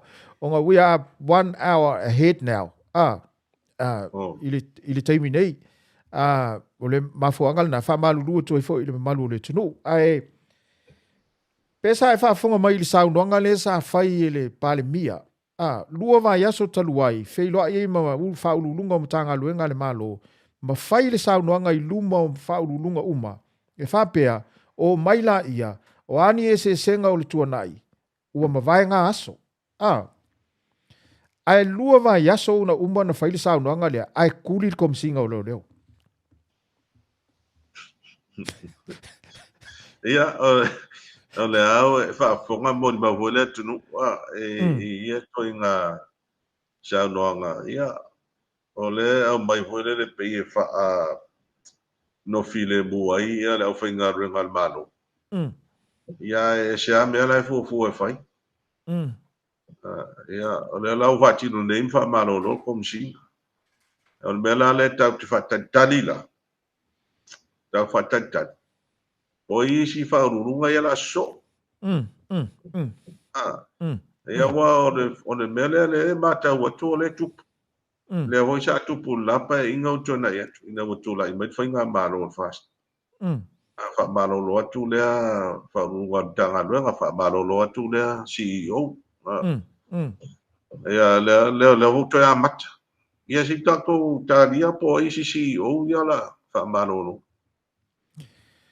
Wala ua foi ia po le lava le faalanu le lanu e tau vali mai ai ngei mea ma fai mai ua umar kon kalake ma mea ma le lipoke le al pisasi le sa o vai ko yang afi po le lava le mea lang kau vali ni mea e manino le le vai le tangata e fai le tatou e me fai una vava ia tu i mata upu e kasi al mea ufa malo lo ai le afo ile le komisina o no me ia te sa no mai ai mo lianga o laudi O le vainga na. O le vainga na i ma le matau atu na i mea lo whanga solo me sa tupu i ma mea o le fo i whatatani. E pea no tano at fo i unga whamasinonga ia lo talia. Ia mai si fo i whamasinonga la e loma i o le lato so inga. Ia e fo i mai si tangi ia o te maua o le fo i sa uni o le whaunu whamasinonga. Ia o mea uma ia ia tonu ia i manisi mea sa tupu na hoi pa inga o tona ia pe o mea uma ia le matau atu e whawae ai ia le fia ho o la tau ia o tula i mai e whafoe le malo ia maua mafuai o na malo no komsina mea moni ia taafa ia o levan taulangi solo i lunga o social media ma lunga o le ia tulanga le anga i sia foi tamari o le tunu ia le ala tula i mai ai lo tup pe o tulanga na e la ngona fa no no ala o la ia le avano e fai e ona fa wow o tau tua ai le no ia e uia e process masani ia peita ia o le awa wa fo fa marolo ia o le u fa marolo ai le fa pe wa umang i fainga interview wa yaisi le filfilia ia wa tofia ia se tasi fo yo tamani i leo e am fai ave ma acting commission mo taimi nei ia le filfilia ia si tato matai tupea. Wao le saunanga le al sui pale mielo no lua le fionga mo pola e fa pe se to e fa sala lau le avanoa e tala mai le avanoa le ngata i Samoa o tunu i fafo pe ye se kangaka o ngofo i fafo o mafau fau mai e ilfa nga malo le fast e va ko fa kom singa o le i Samoa ia o te le o ilo ia masalo se tulanga fa pena io o e se le o ke le lo fo ia po se le se tasio o fa na o le tunu ia po se si po ile se si tunu ia po se si fo la no fo i fa fo le i se nga luenga ni ti me fa komisi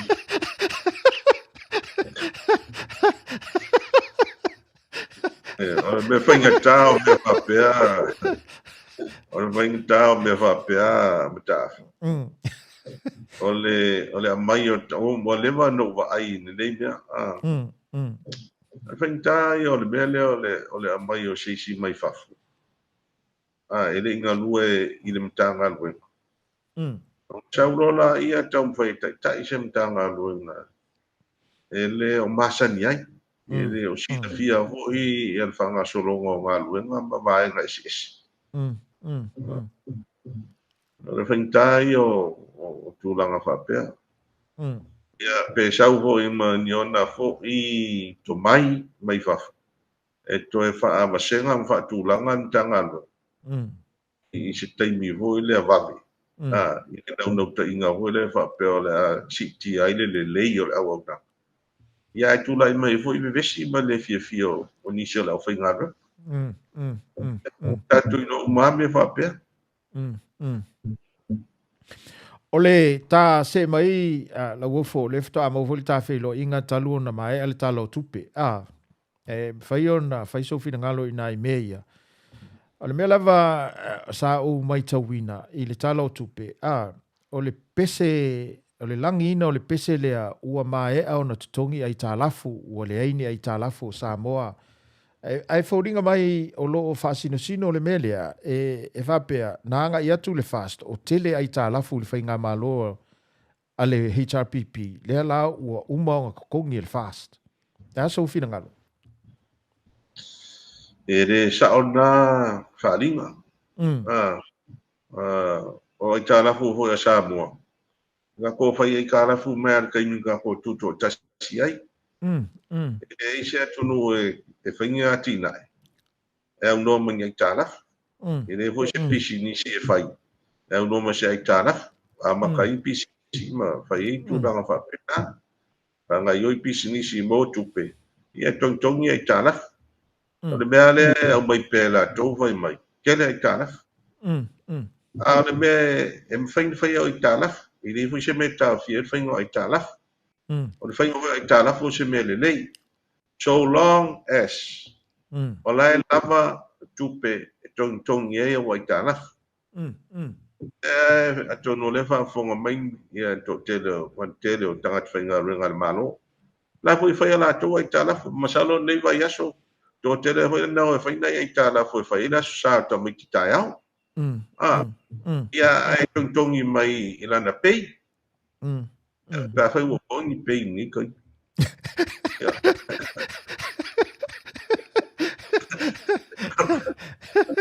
Ia, o lai te launa oi, ile amount, o lau loan. E ngā whatia o nei tongtongi, i au tupe maua. E la se mele a ngai le mea whai ai tālafu. E whai ai tālafu e ati na e le tunu. Ia, au ai tālafu la, e tu e o SLHRPP, wan leva, tele tausanga. E rito e whai ai HRPP, se ai tālafu. Alo pe fitu e tausanga, anga e se fulu tausanga e rito e whai ai tālafu. A sa tongtongi, ona nasa ngā whatia. Nasa ngā whatia e tupe maua le malo, ona tongtongi. O whainga whāwae po policies ta whata oto mai le HRPP yona teimi. E tongtongi e i tālafu.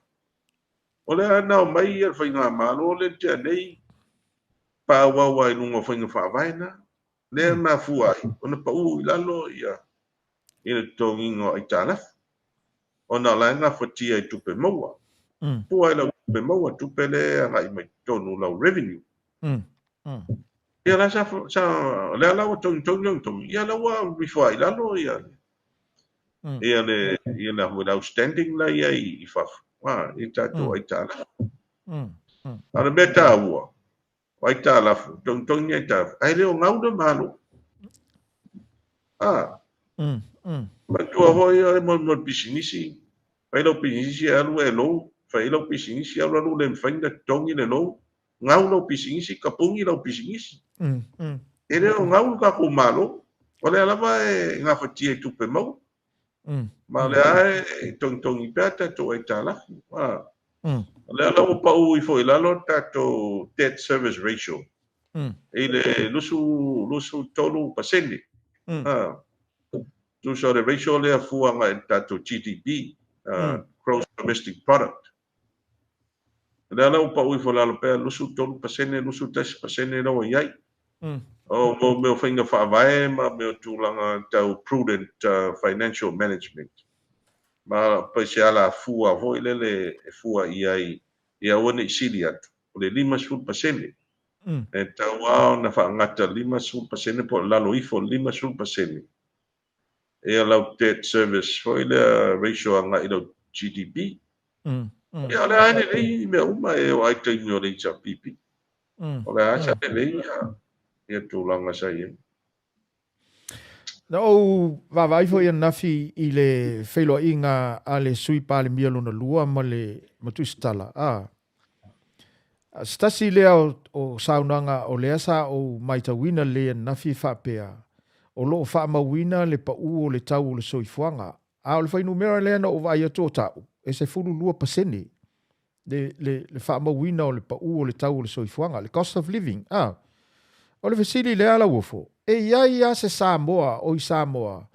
E mawhai au na tau mai se mea e tasi. Te item se tasi. Ua pa ulo na tau I Samoa li teimi nei.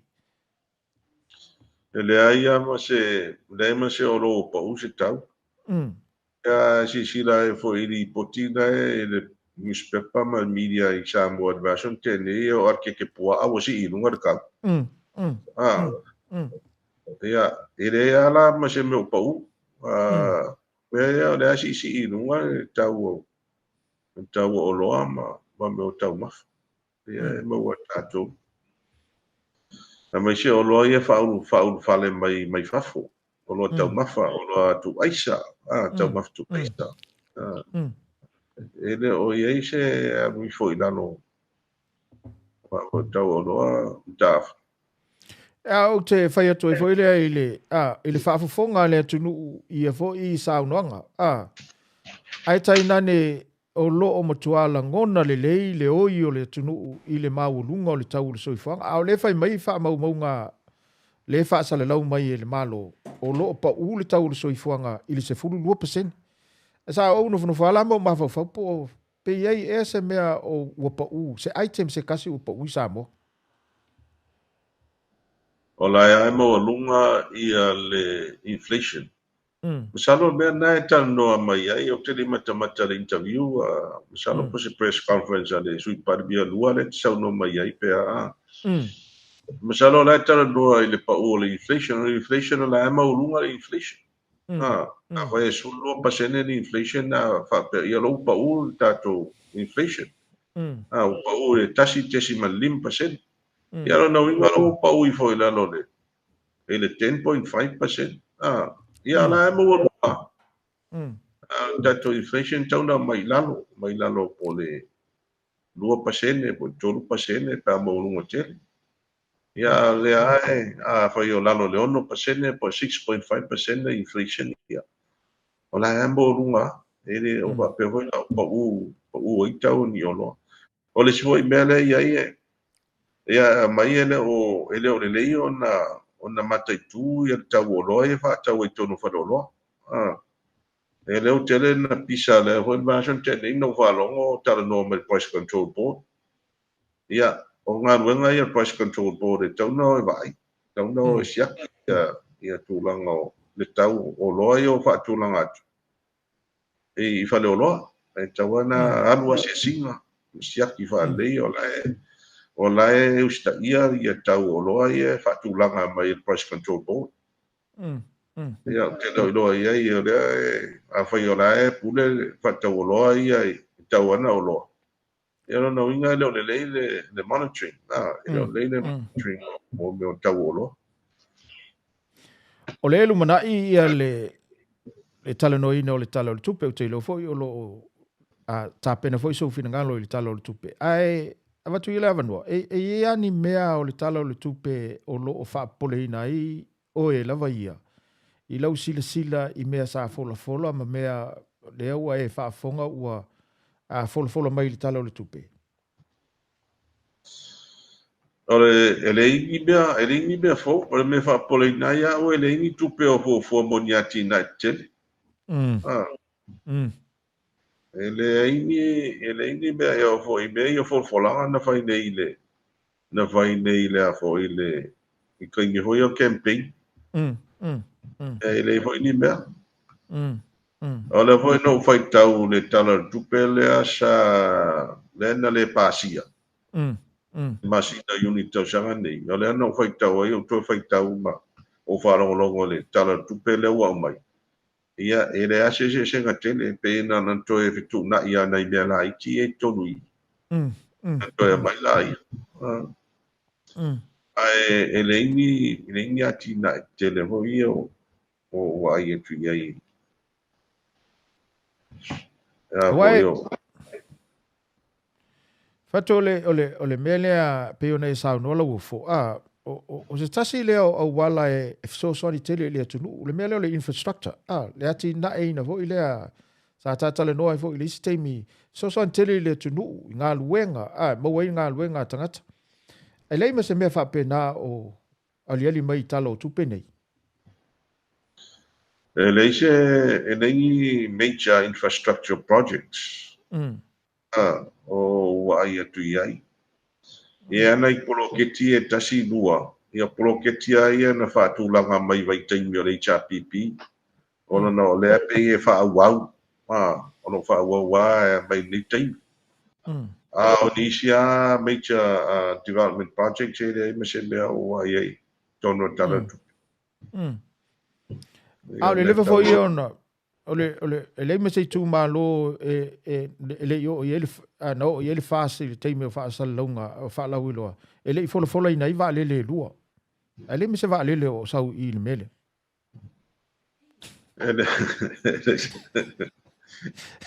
ele se va le o te le loa wai man tua foi o fo langa le sa vai e li pa se lauta la mai o mo tu na no foi mai vai fa nga le lua ka la me va que lo fo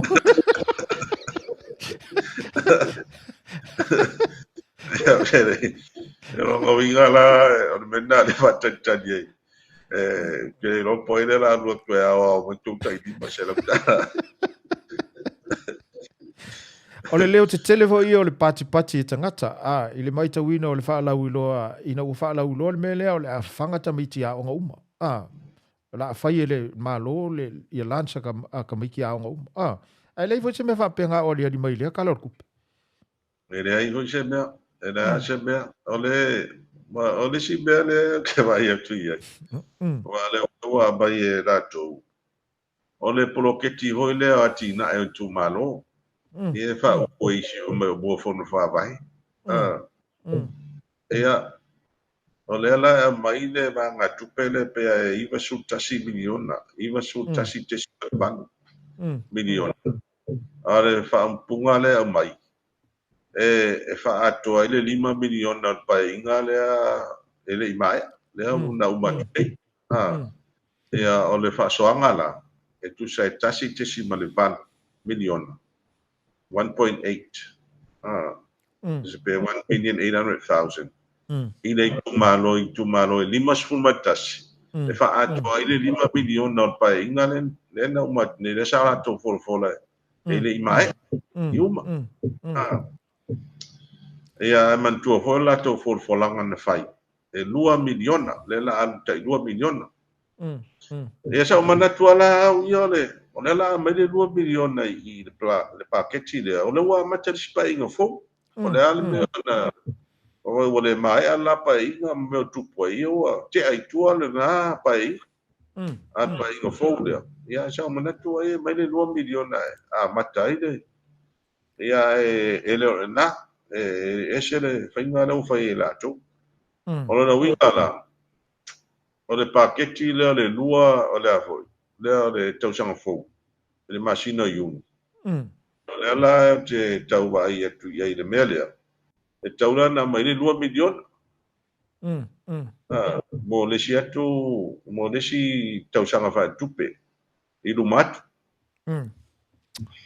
ai o le tupe nei ia mai e le mai a to nei tupe mtaf e mai vai e te le a mo tai fasela wafe ia na wala ia se uma na fasela wafe pe fia masina ia na ave tonu ni poti ave tonu ia tusi pa uma sue ia ona to e fa matu mai la ia o le foi fasela wafe o le mena le tu polo no winga la wa ia tu bloketi ne e ti leila mai no tupe o le mena e fa ntai me ia mai le tau i lo taus Ona e tausanga mai ma whaatonu mai a whon whaawai e a watu le fuafuanga po se plan. Mo le whaanga ina le 2 miliona i le tausanga atoa. Ia a mai le tupe, ere a mai le 2 miliona, a mai vae a hoi.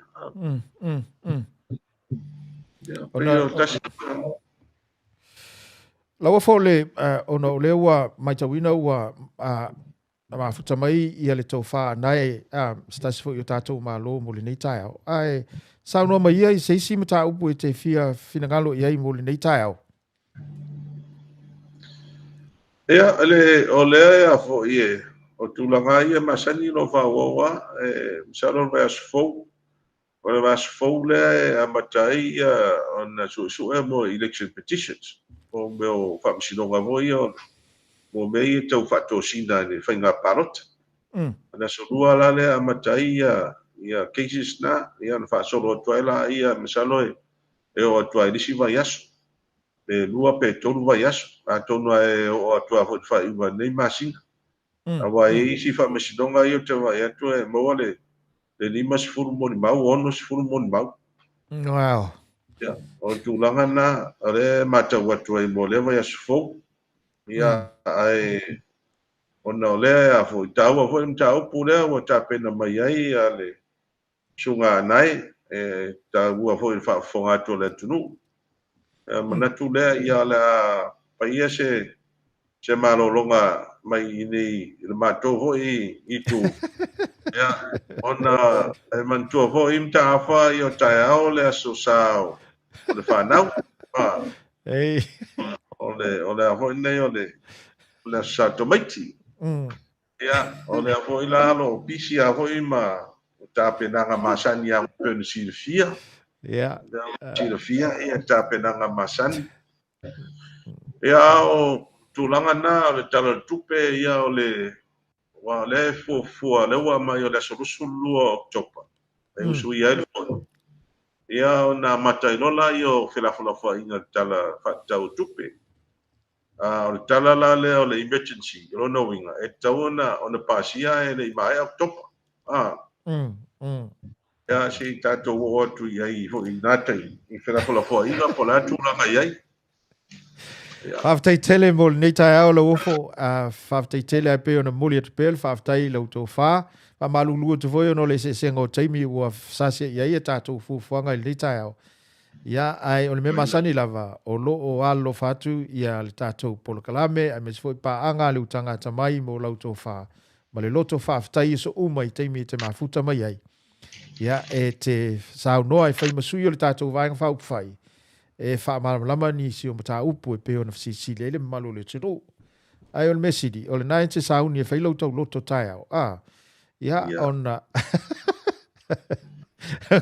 o nga ko ko fe lo ai fo ile ile vai so fo ai ono le o mafuta mai le fionga ya nai fata lo fat fo to fa nai lo to fa lo of fa tai o le lei tafa fa tai mo le no e ono uti tai mia o le sa uni la fa tu lo tau lo to nga tato ko kalame ya si aso ya fa manuia le tu ande aso ma po kalame ya lele Dei fai meu lo tau loto fa nu ole mo bole ava no e fa fonga te le fionga ya nai. Ya bueno. Ya fa manuia le tu e la suga para fa tu no fa alo ya fa perota po inga Samoa i nei tu la laso. Ya fa perfo ia la ulangolango u malvang fa fa ile chapipi. Ia mtanga ta uma Samoa ta to tunu. Ya manuia tele la sa pa ya ta ya la sa fa nau. Ya tu man sa ya fa manuia ho ile. Ila sunga ya fa manuia ho ile. Sunga nai ma yava ile sa ta ya fa nau. Ya mato malono atu la lo le tua. Ya, lo te tele au e te tangi il tau loto, Lo pe ke wa kangi ho ia sui pale bia ia ka ya. O makangi ya ngai vai tau ya. La tu ya ahora le ya va pedan. Ya. Sai foi ya.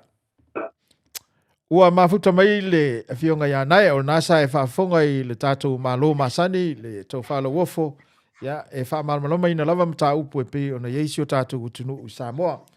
Ai, e se lala u whaafonga i tātou malo leo ua mafuta mai o le fionga ia nai. O le akako ese mai ngi me o porkiki. Te le iloa i le fionga ia nai pe iso na fina ngalo i fie whaalia i le mta upu le na. Anai whaatalo whatu ma le anganga whaafitai ma le nganga whamalo i lau fionga li ni tai au. Paftai level ni avno amataf le hele follow music kalmo.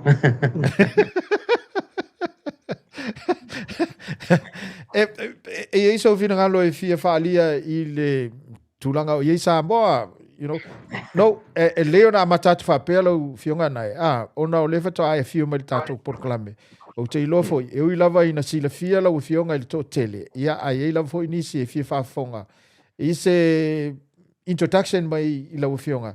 Ia, ona tā amata ilea. Paftai lava aka mai Samo vole bang fela kaleo I Samo pui Samo mo kaya. That's the main thing for ngangi o ke pole lava le solo wapu ngaka whakau whangu Samo me whapenga. Amang kua ka pungu ale kikile ele. E ili keimi whai wo onu misku ngaka le ele o Samo. Ia whera ka ko iai. A me vela whapel pui. A mangal kaka i whafo kongo lisi whangu. I feel like basically I'm a couple from Mumosam. That's just my thinking of how it should work. But coming back to the main topic that we want to talk about today, this So the background up there, I almost follow Mulalangi in my fine Congo Musila. Issue lako visa ka fao I kolma singa estempi lako passport il mlavale de Musila. Ai le foskupe kongi ai. Le momento ko ngaka a kol ngai ngu le ongs fu le ia. 1.65 billion people. Or Pacifica. Fai Pacifico ka kule kongo Pacific Island Forum. Mumila a ko si le kals full 5 million. 15 million. That's the difference. Mele finga iai. O le almea ele fainga whaongai le ngā Pacifica le visa on arrival. Whaku sumisi. O ponga la valef ku mai musila mai o kako overstayer. Te kako o fuila la makango melni. I le fikus furu na ile doon raids musila. Lenga so e ka kunga kai poe leo ma ko mai leo aku koso mai nga. O fale whenga koe koso mai nga fale whenga. Pe whaku la wala whai oi prove my taking of one. Ia woman faces wengal melmana mau whapea. Ka le luz full 5% o ka ngakal Pacifica. Au lesi fikus full 5 o ka ngakamaisi o la langi. Ai le kango iaisis. Ele kulkulira ko pel meleng whai akako. Na whai le suswenga I loa mai. Ka luz full 5% o Pacifica. Lenga whai le apologia for Palemio or Jacinta Ardern. I melea. Ia, koe o mai lau le balulu o lenga whaile keisa whale mai le sā. Lenga ave pelkangi e le Privy Council, pasi mai, o vaenga mo Samoa lenga whaanga o lua whal whaiva, were British nationals and therefore automatically New Zealand citizens. Ang kua la Privy Council o I kumalo level now, the highest court of New Zealand, this ay pelkangia. And 5 law lords all agreed unanimously that the Samoan people are British subjects and therefore New Zealand citizens. The national government led by Rob Muldoon at the time rejected that. And fast forward local sanga whakatai Samoa plus Kongo no ngimi. Kere wisi mai, ilema whai koe fo ilmea ngere pula whongo zino no pai. Yeah, fast forward local sanga lewo mangui kako. Ang kako le fi ngau la iai le whai kai mangui ilmea ngi. E mo ile mo a call Melan's Privy Council. Our mole was focusing. So le buka kia ala finga isi mele yai. Al kemi nge mo kako umol Pacifica a kolea. Le fail finga o ka kufa kasi. E koe papa aimu sila la kupula fong le faya kako. Famanga kuya la ko. Ol kere o ka Pacifica le ngofu. This is our second home. New Zealand is our matriarch. We stood alongside New Zealand in the time of war. And o ngalu ya o ko. A makal fa uma mal fast food o ka ngakal pas fika leo ma mai financial. We man the factories. We built New Zealand, and then they turn around and kicked us out. So today, what I'm asking for is this. All Pacific people be allowed to enter New Zealand and be issued a 3-month visitor's visa on arrival. That's what we're asking for. The rider we're putting on this because they keep on claiming we are overstayers. If anybody breaks that 3-month rule without an application for extension, they will be deported back home with a 10-year penalty of no return. It's a tough one, but one person should not spoil it for everybody, because that's what happens. And the other rider we're saying is, if we abide by the rules, at the end of 3 months, we should be allowed to leave on that day, go to Australia or Fiji or anywhere, come back that day or the next day, and get another 3-month visa stamped into our passport without question. And if that happens, why should anybody ever consider to be an overstayer? Because overstaying has always been the creation of New Zealand immigration themselves. It goes like this. If you make it difficult for people to come, when they're going to come, they're going to stay as long as they can. Why? Because there's no guarantee they can come back tomorrow without going through a whole lot of ramshackle stuff they've done of making applications, etc. That's what's creating overstaying. And if they listen to what we're saying and apply that, we will succeed. So the other thing is they've got to understand, because this was not the first time. This was done in about 87 by Labor. And what happened there, when the floodgate opens, there's a flood. And so when they did that, everybody wanted to come. And I know I was involved because I had to put on shutter plates. But the reality was they shut it down immediately because they were worried about that. The fact is, when you have a flood, you've got to give it time for the trickle to come through. And there's no doubt in my mind, when this happens, we will have the same situation. They just have to give us time for the trickle to come and then accept it. And everybody will be easy with this. And right now, they keep on going back to the overstaying situation. The latest numbers say that the Tongan group is the highest group, backed by America and other countries. Samoa sits at number 4. But the total number of those still only represent about 25% of the total overstayer in New Zealand. So they can't keep using that as a weapon against us. And so that's where I'm coming from right now. And to do this, we, the whole Pacific people and their friends around the world, need to stand together and tell the New Zealand government by voting to support the petition. So how it will go like this. At some point of time in November, I intend to present the petition to the government. I will be asking for a conscious vote. A conscious vote really means that all members of parliament can vote on how they think and feel about the situation, not governed by their political parties. If we can get this past the first reading, as we did with Samoan citizenship, the second reading, they will call submissions and will bombard the New Zealand government with submissions as to why they don't treat us fairly. And if we get to that, I feel strongly in my mind, especially after the Samoan citizenship case, we will win this. And we can only win this if we all stand together and tell New Zealand, we're not asking for this, we are demanding that you treat us equally as anybody else. And the discrimination against the Pacific people, which is pure racism, has to stop now. And that's our stand, and that's the way we're going to fight this. And I'm very confident that, like many New Zealanders who don't know the way we're treated, when they hear about it, appalled that they would treat the Pacific people this way. And I'm sure that many members of Parliament today, if this is put in front of them, will support us to take this to the second reading. And I know at the second reading, we will get another victory for our people. That's the agenda we're working on right now. And I have a fantastic small committee of people here. Mayava, one of our team, Makarita Pati, Tuifasina Lamor, and ET, and Hana. All these handful of people are here to help us to reach our communities, to make sure that we stand together, we get out, we use our rights to access the New Zealand system and vote to support the petition for people of the Pacific to be treated fairly and equally with everybody else, and get a visa on arrival into New Zealand, stamped into their passport for 3 months at no cost. And I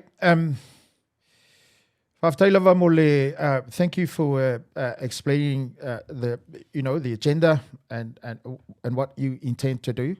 The question is this: given the representation of the Samoa, Malay Pacific community in New Zealand, and their contribution to all sectors, why are we still being treated like this? That's a good question. Yeah. And that's what we're arguing. Why? And they keep on hiding behind this guys saying, oh, you're overstayers. Yeah, big deal. We proved only 25% back in the 70s, and guaranteed today, if they did the same numbers, it'll be 25% again. But as I say, if you make it so difficult for people to come, of course you're going to have an overstay situation. You created it yourselves with your own legislation. And the problem that I had, with all due respect to them, most government ministers have no idea the subject they're talking about. And in this case, we have a minister with a ring around her nose that's been pulled by her officials instead of digging deep into finding the answer. If I was the minister, I would call someone like me and who's stirring things up and say, let's have a chat. What's your problem? Tell me so I can understand. If she hears from me and she has no answer to my questions, she may starting to understand why we are pushing what we're pushing. And that's their failure right now. And they're forcing us to go the select committee process, which is where we want to go. Because at that point in time, they will hear the voices of the Pacific people front them and tell them straight. And I've got to tell you this much. When that happened with the Samoan citizenship case, those members of parliament who sat on the select committee, they themselves were in tears when they heard the sad story of how the Samoan people had to put up with this 42 years in the wilderness. And my anger is, I still see the faces of there's many old people who marched with me in the streets in Mayava and Kuya and Leoti Tuawale in the streets of Samoa with one thing in their mind, the dream of achieving this. And the sad thing is 80% of them are gone. We got a result, but they've gone. And there's no compensation for them. But I'm sure they are happy for all of us that we finally got a result for the benefits of our people. And we intend to get the same result with the visa, on the proviso that we all stand together and show we mean business. And I tell you what, I don't intend on giving up on this.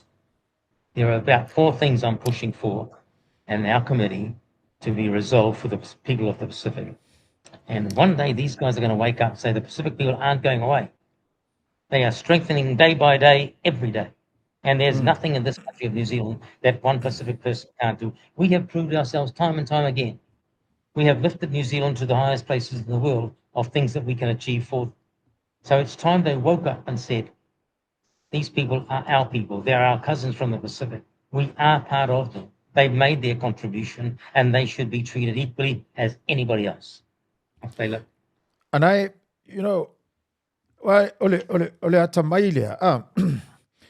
this is, I guess it's an excuse. A lot of the times when they work out these numbers, they use the ratio instead of the real numbers. For example, ko se lauka ka pe ko lusfurga ka e o mai Samoa. Fingal malia anai fa Samoa kulongo le fa fonga mai le tulu. Ako lusfurga ka e o mai Samoa. Ava ngale ratio, say for example, 5% e polea. You're talking about 5 people. And I found ngale whaingu mela o overstayers e iskanga ka o nga whamailea compared to 2% from Great Britain, for example. But that 2%, you are actually talking about 300 people.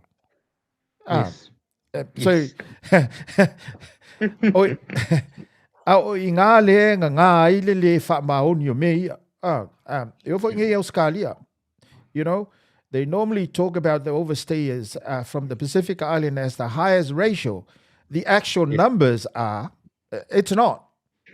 The Pritches, the Pommies are the highest overstayers here. And we're talking about thousands,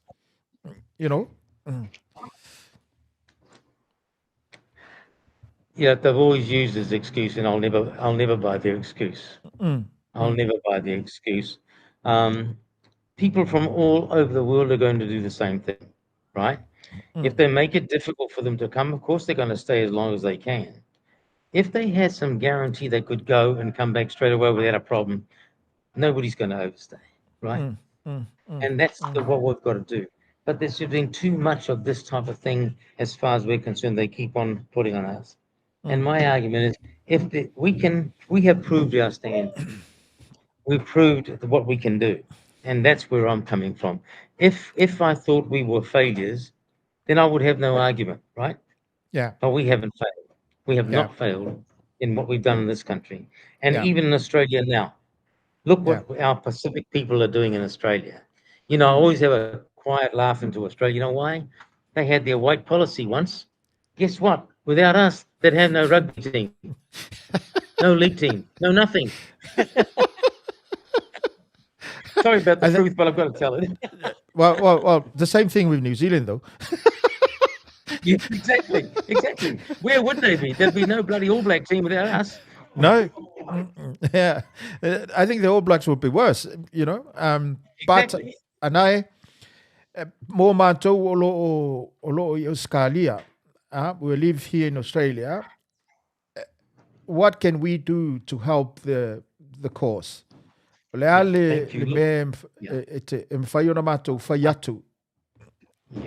I think you can access le Pepalenga Whai. It's a very simple document. You just go through that, pull up my site in the New Zealand Parliament, and just push the vote button. That's how fast we can do it. Okay. And that's what we need to do. And I'll tell you what, this is what is annoying me right now. This latest thing they just came out with. They said, we can go into Australia and then come back via New Zealand without a visa. Well, what a load of rubbish. We still have to make applications and spend money to go to Australia. And who the hell wants to go via Australia to come to New Zealand, all the airfares included? It's a fast, it's an insult. Absolute insult to people of the Pacific. That's my viewing it, and I'll stick to that because that's what it is. I'm not going to accept that. We're not going to accept that. So, o lo iai le website ala fionga ana e mwhai no iai mātou o na whai toile o le vote. Yeah, you can do that, but the best one is the Facebook page. Go to the Facebook page. Okay, o le Facebook page and I. Facebook is Pacific Justice. Yeah. Pacific Justice. Yeah. Okay. Ina ia mawhai o na access ai el malu le tunu mawhai toile vote po fia lava o halala ai. Yeah. I le mo inga she'll give you the details. Okay, yeah. And I o le fisiri le fisiri tuai wa o le voi tata fi loi. I mean o te vai I lau fionga I le tele o mata upu ai fa pe foi le malu le tunu o le fisiri le. You've never, you know, distanced yourself from the Samoan community. You've been closely connected to the Samoan community and worked so closely with the Samoan community for so long. Why? Why? Very simple as other people. When I look in the mirror, what do I see? I see Samoa. My background, just to indicate, oh, wow. And so my actual life and spent in Samoa was very little, about 18 months when I was a kid. That's it. And then I went back twice to Samoa to work for Polynesian for initially 2 years, came back and went back for another 3 years. And that was the total time I actually lived in New Zealand, and Samoa, sorry. My whole life has been living in New Zealand. Everything I do in New Zealand. But at the end of the day, whatever that is, who you are. I'm Samoan, you know. And can you speak Fijian? No. But see, I'm Samoan, Chinese, English, so I'm a tropical fruit cocktail, just like you.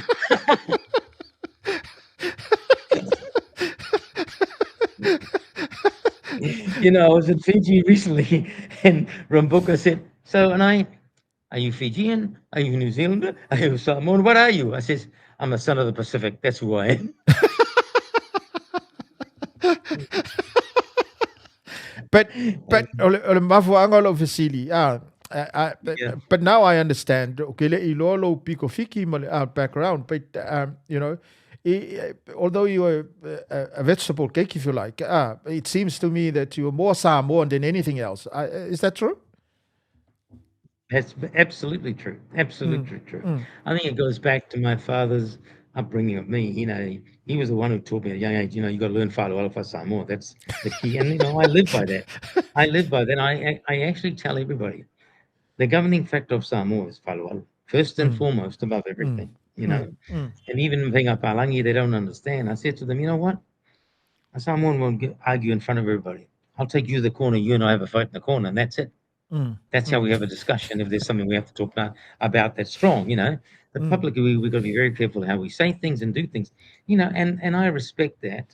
And I think it's one of the most valuable thing of being a Pacific person, because that's the way we are.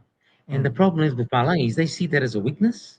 They think that our respect and Whālualo is a weakness. They've got a lot to learn. They have a lot to learn. And they will learn one day just what it's all about. And today they're learning. We may be quiet, we may be respectful, we'll get in our way and we'll kick hard. Don't take us for Just granted, eh? make sure it's not just it. Fai atu le fasili lea o te iloa o le ua malamalama whaafonga mai le malu le tunu manatua le website e umoto e whailoa atu le website e whai i le vote. When is this going to happen, Anai? Right now, it closes on the 7th of November. So we are working hard now with urgency to get as many in as possible.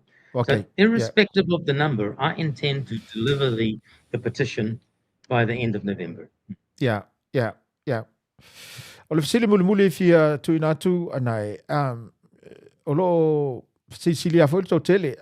E kau connecta i le mele o le SS o le tweeting o kākou. A me se i le mele o le ua siksengi ko kele o nai mātua i le mata upu le sa e taula mua i fo i le whinaunga. But how come they're not entitled to the benefits that all other citizens, you know? Good question. Reality is this. They are. Oh, okay.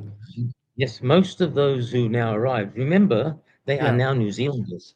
Yes. They are now New Zealanders. They got their citizenship certificate, they got a New Zealand passport, they access everything in New Zealand. So they can come here now and get an emergency benefit for up to 6 months and renewable on expiry.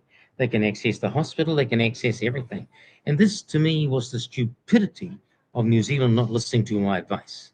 I wanted that the people who live in Samoa still would get 50% of the New Zealand pension paid to them as compensation for denying their rights, but have the freedom to travel backwards and forwards because they're now New Zealanders. They rejected that. Well, the actual cost to New Zealand per head now is more than 50% of the benefit that I asked for in the first place. But that's why I say I just don't understand the mentality of some of these people in government. But that's the truth. No, they are entitled now. They come here, they get everything because they are New Zealanders, full stop. And nobody can block that. Yeah, o na fa fonga mai le malu le tunu i sa no nga nai wa to telefo ile e o lo ia ile polengal na e fa pe ele o mo pengi fiki e tau na mo e tanga si senia na mo le mta upule ya le wa fa fonga mai le fi nga ya nai e fa tu ina fo i al ta le malu le tunu ia matala ina mta upu ia wona i fa se ina is tanga ta le wa fa fonga mai ya nai o lo o mafaiona access ia pe maua wha amanuianga na. Anai, e si mta upu e te fia saunoi. Do you have anything else to say? Yeah, Taftai Lava. There's a couple of other things we're working on in the background, right? Yeah. More or le Mele Siksengi, because the Privy Council decision said any woman born after 1st of January 1949, married to somebody born between 24 and 49, were treated the same and had the same entitlement as per the husband. And New Zealand is not accepting that at this point of time. And my argument is a married couple is one entity. That's what they are, right? So that argument is still continuing on. The second thing is what we're talking now about the visa, that thing. The third thing is to do with the Samoa quota system. As you know, if you know anything about this, it's been a failure. We have never, ever met those numbers because the requirement of getting a job is impossible to do.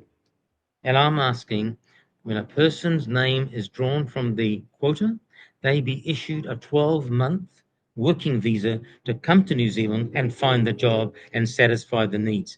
That is the fairest thing we can do to everybody equally, because right now it's a load of rubbish, right? As far as that's concerned. And the fourth thing, the portability of pension, which I brought in 99. At that time, I accepted everything because we want to get it through. But today, the requirement to have to come and spend 5 years in New Zealand, it could be 2 and 3 months at a time, before retirement to get portability should be abolished. It's a waste of time. These people at that age are not going to get work when they come here. They're going to be another drain on New Zealand because they want to get their entitled pensions while they're here or getting the benefits and the health system and everything else. And so I'm saying what should happen for those who are entitled to it, they should come back, retire in New Zealand on their 65th birthday and automatically apply for portability to Samoa or to other areas of the Pacific. It just makes everything so smooth and easy. And those are the 4 issues that I would like to see achieved before God takes me away from this place. Ana e iso whanau no ngā o la sisila I le tulanga o I whainga malo I Samoa. E iso whanau no ngā ke alu e ke whaipuli I Samoa. Pongo Samoa, they expect us to go and live there for 3 years before we even count. And I don't have that time.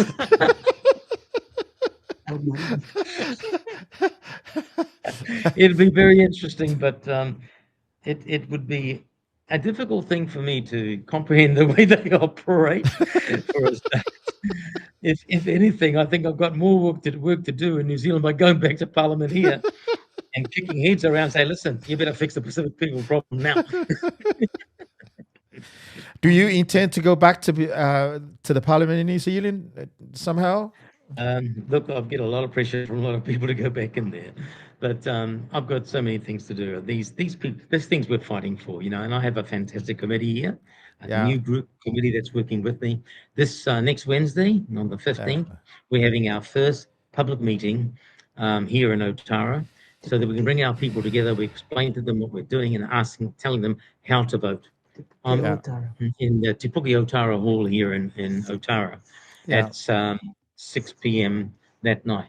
I mean, I'm getting a bit desperate for time. Time is running out. We've got about a month left to get these things in. And if we can get a bolster of numbers into the New Zealand Parliament of the numbers of the petitioned people, fantastic. But as I said earlier, irrespective whether I've got 1 or 1 million, we are going.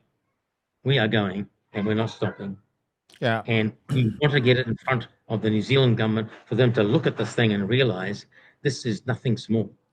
Don't forget, until last year, and it was last year when I was on the going backwards and forwards Samoa on the citizenship case that I realized that Samoa's New Zealand Immigration Office only opened for 1 hour per day. 1 hour per day to service 200,000 people was an absolute insult. And so I started agitating during the discussions on the citizenship issue. At the end of the day, the members of Parliament around that table realised how wrong this was, and they themselves put pressure on New Zealand Immigration. Fix this. This is not acceptable. And they, in November last year, switched it back to 8 hours per day for the people. You know, but even with that, the way they process it, the snail goes faster.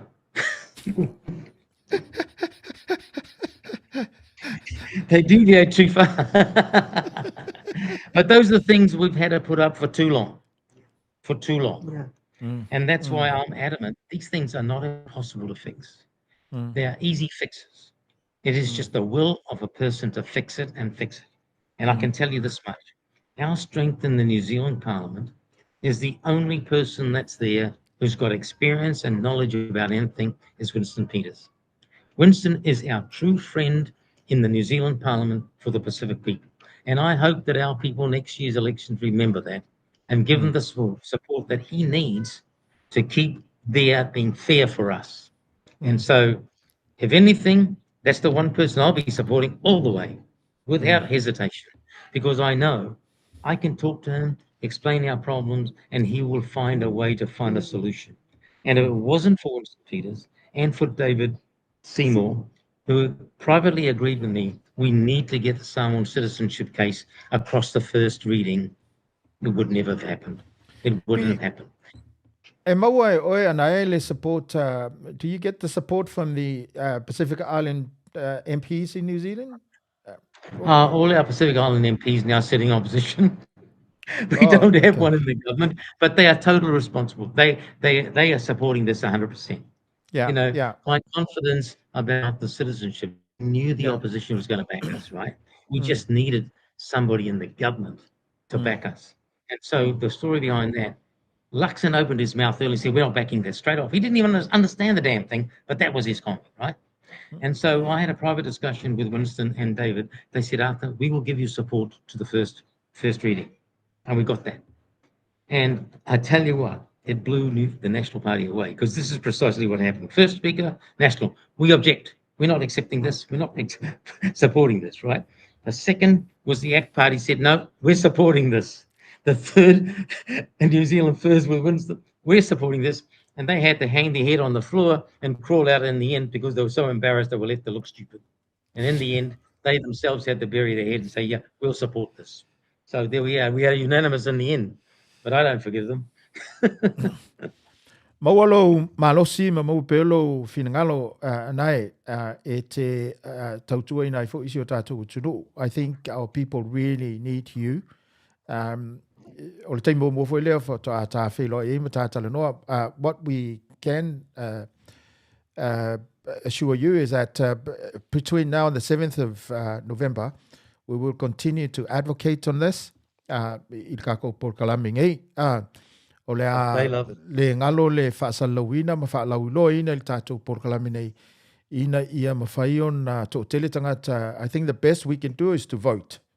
Yes. At this point, ia mawhai o tō tele tangata e langolongoina o e le tui nātou le pālota e langolongoina i le tau mawhainga ai ia maolo finagalo mātango fia mese lo malosi. Ia mese whaile fionga ia mai ava ma i lato uma o e langolongoina le tau mawhainga. Ina ia manuia o tātou tangata. We thank you so much for committing so much time and energy and all that, you know, not for yourself, but because I know you're settled. You don't need this rubbish if you like, but you're still working so hard for people, not for you. Yeah. That's the most important thing. Our people's needs are the most important thing, you know. I just get angry the way we're treated, and we should be treated. And I'm thankful that our people learn to understand. That's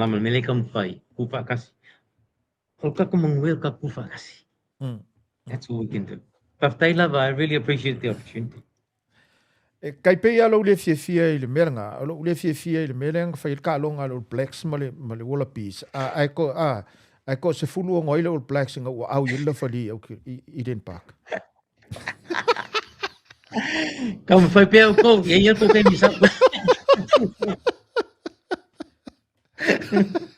We thank you so much, and I whafte tele volo Jamie, you know, olo moli mai alo whaanga ma ngā leifo o paanga umal tātou por klame mo lo fionga. Ia mese mai ava ma lo tau committee. Yeah, we'll support you all the way, you know, the best we can. But they love it. That's what we can say. Yeah. Manui laso. Manuia foi le aso. Ia, wai whaafonga I le whinangalo le fionga ia nai, o le tamarifo I le tau whailoa I le tātou tunu. One thing I admire about this guy is o lona whinangalo e tuu lona teimi ma ave lona malosi atoa, lona teimi atoa.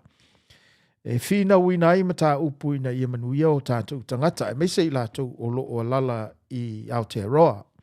Ia, whaaftei tuai I le teimi ua mwhaiona mafuta mai le tofa le fionga ia nei. Ia a mese fo ia le fionga ia mai ava e pei ona so ta I tātou polkalame. Whaamnuia le atua I mea o whai o le nei aso. Ai, whaafonga mai I le pese lea. O le pese lea o le pese fou. Mea fou a lea ka malo sinapi. O vai ko I anga po ea. Whaali mai e kalala ia te au le pese ka malo sinapi. Ia, ai whaafonga mai la. Ia, ona tau wha umatua i leo tātou Port-Kalame. O le li leo sinapi longa vi.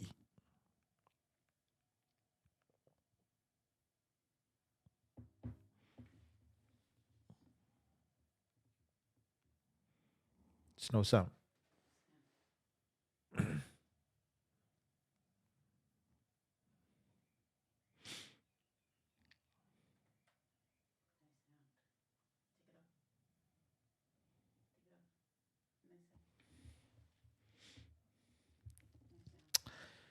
Ia whamarulu atu e leo maua le leo o le pese le lio sinapi. Paita o le pese peia o ana nafi na whai ai i amboni lausongi.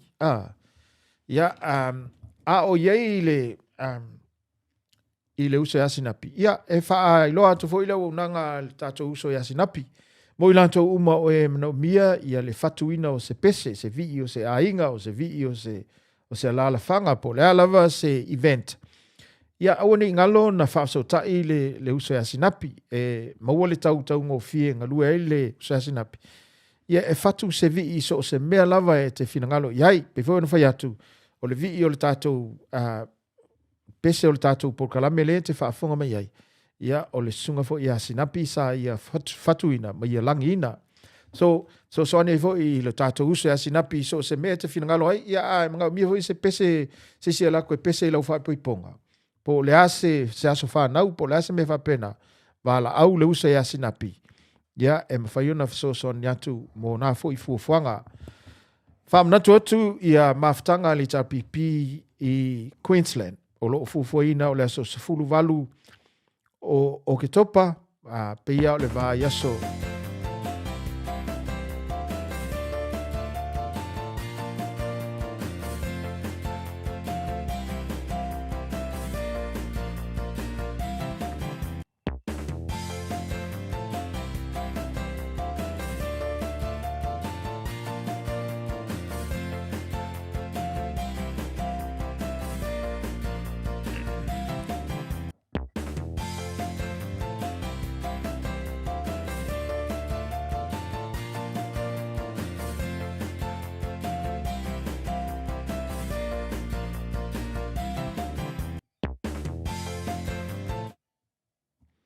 Ia, o le vai aso sefuluvalu o topa, masalo o le vai aso tu lea, e whai ele whailo inga le nā.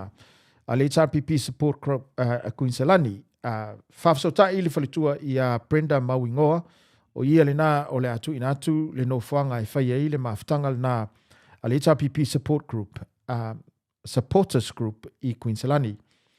Toi whamanatu atu ma le nganga whaaloalo foi, i a le whailo inga foi, a le HRPP Supporters Group i sini nei, le aso luas fulu lima, aso tōna i aso luas fulu lima, i le itu lai se fulu, e whaia i le pitonu o Campbelltown, o le aso lulu o le vai aso nei, e me whaia na maua atu ai le address, e whaia il tātou maftanga, a e talo sangatu ma le nganga vai, let's come together, if you love HRPP, and if you support the HRPP, if you want HRPP to come back to government, let's all come together and support this group, because this is the only way, or this is one of the most powerful ways, tātou te so soaniei i atu le epa, la wofo, le ala, ma whaipule uma le tātou vaenga whaupawhai, ina ia whaatino ina le tele o ngā luenga mawhuwhanga, o lo tau mwhai il tātou vaenga whaupawhai i Samoa, aso luas fulu lima la, aso tōna i le itu lai se fulu, i le pitunu o Campbelltown, o le awhai eile ulua i wheilo inga mo le neitau sanga, a le HRPP Supporters Group i sini nei. Tā lai ma tā lai ma tā lai, au maisa uo, a maisa uainga, tātou te wheilo i ai i le nā tae ao. Ai o le tātou Port-Kalame le nā, e moli atu le whaamaloma le whaaftai pa anga uma le tātou Port-Kalame, i le langolongo ina o le tātou whaasalonga i le nei fo i tae ao, whaamalulu te foi, a whai ua le tautamali ia se langona ma se upu, ia, o e lava Samoa o le matua whaitama e pei o na langi ina i le tātou pese. E i fo le tali tonunga, ua maua se ao ngā o le mafuta mai o le fionga i ala wofo, ma le fionga i anai, e whai mā tātou mā lo i le nei tae ao, e maua ise fiso soani i lo finangalo inisio ma tā upu, ia e fesoasani i le taumawhai atu o le tātou Paul Kalame. Mo le nei aso, whaaftai atu ma whaamalo atu i lo langalonga mai, whaaftai i lo whinangalo sa whalia. Ai mo le taimi nei, manu ia ngā luenga o whenga iai o le nei aso o te toe. O mata afa sa vea mafi mata afa le nei, wha soi fuia.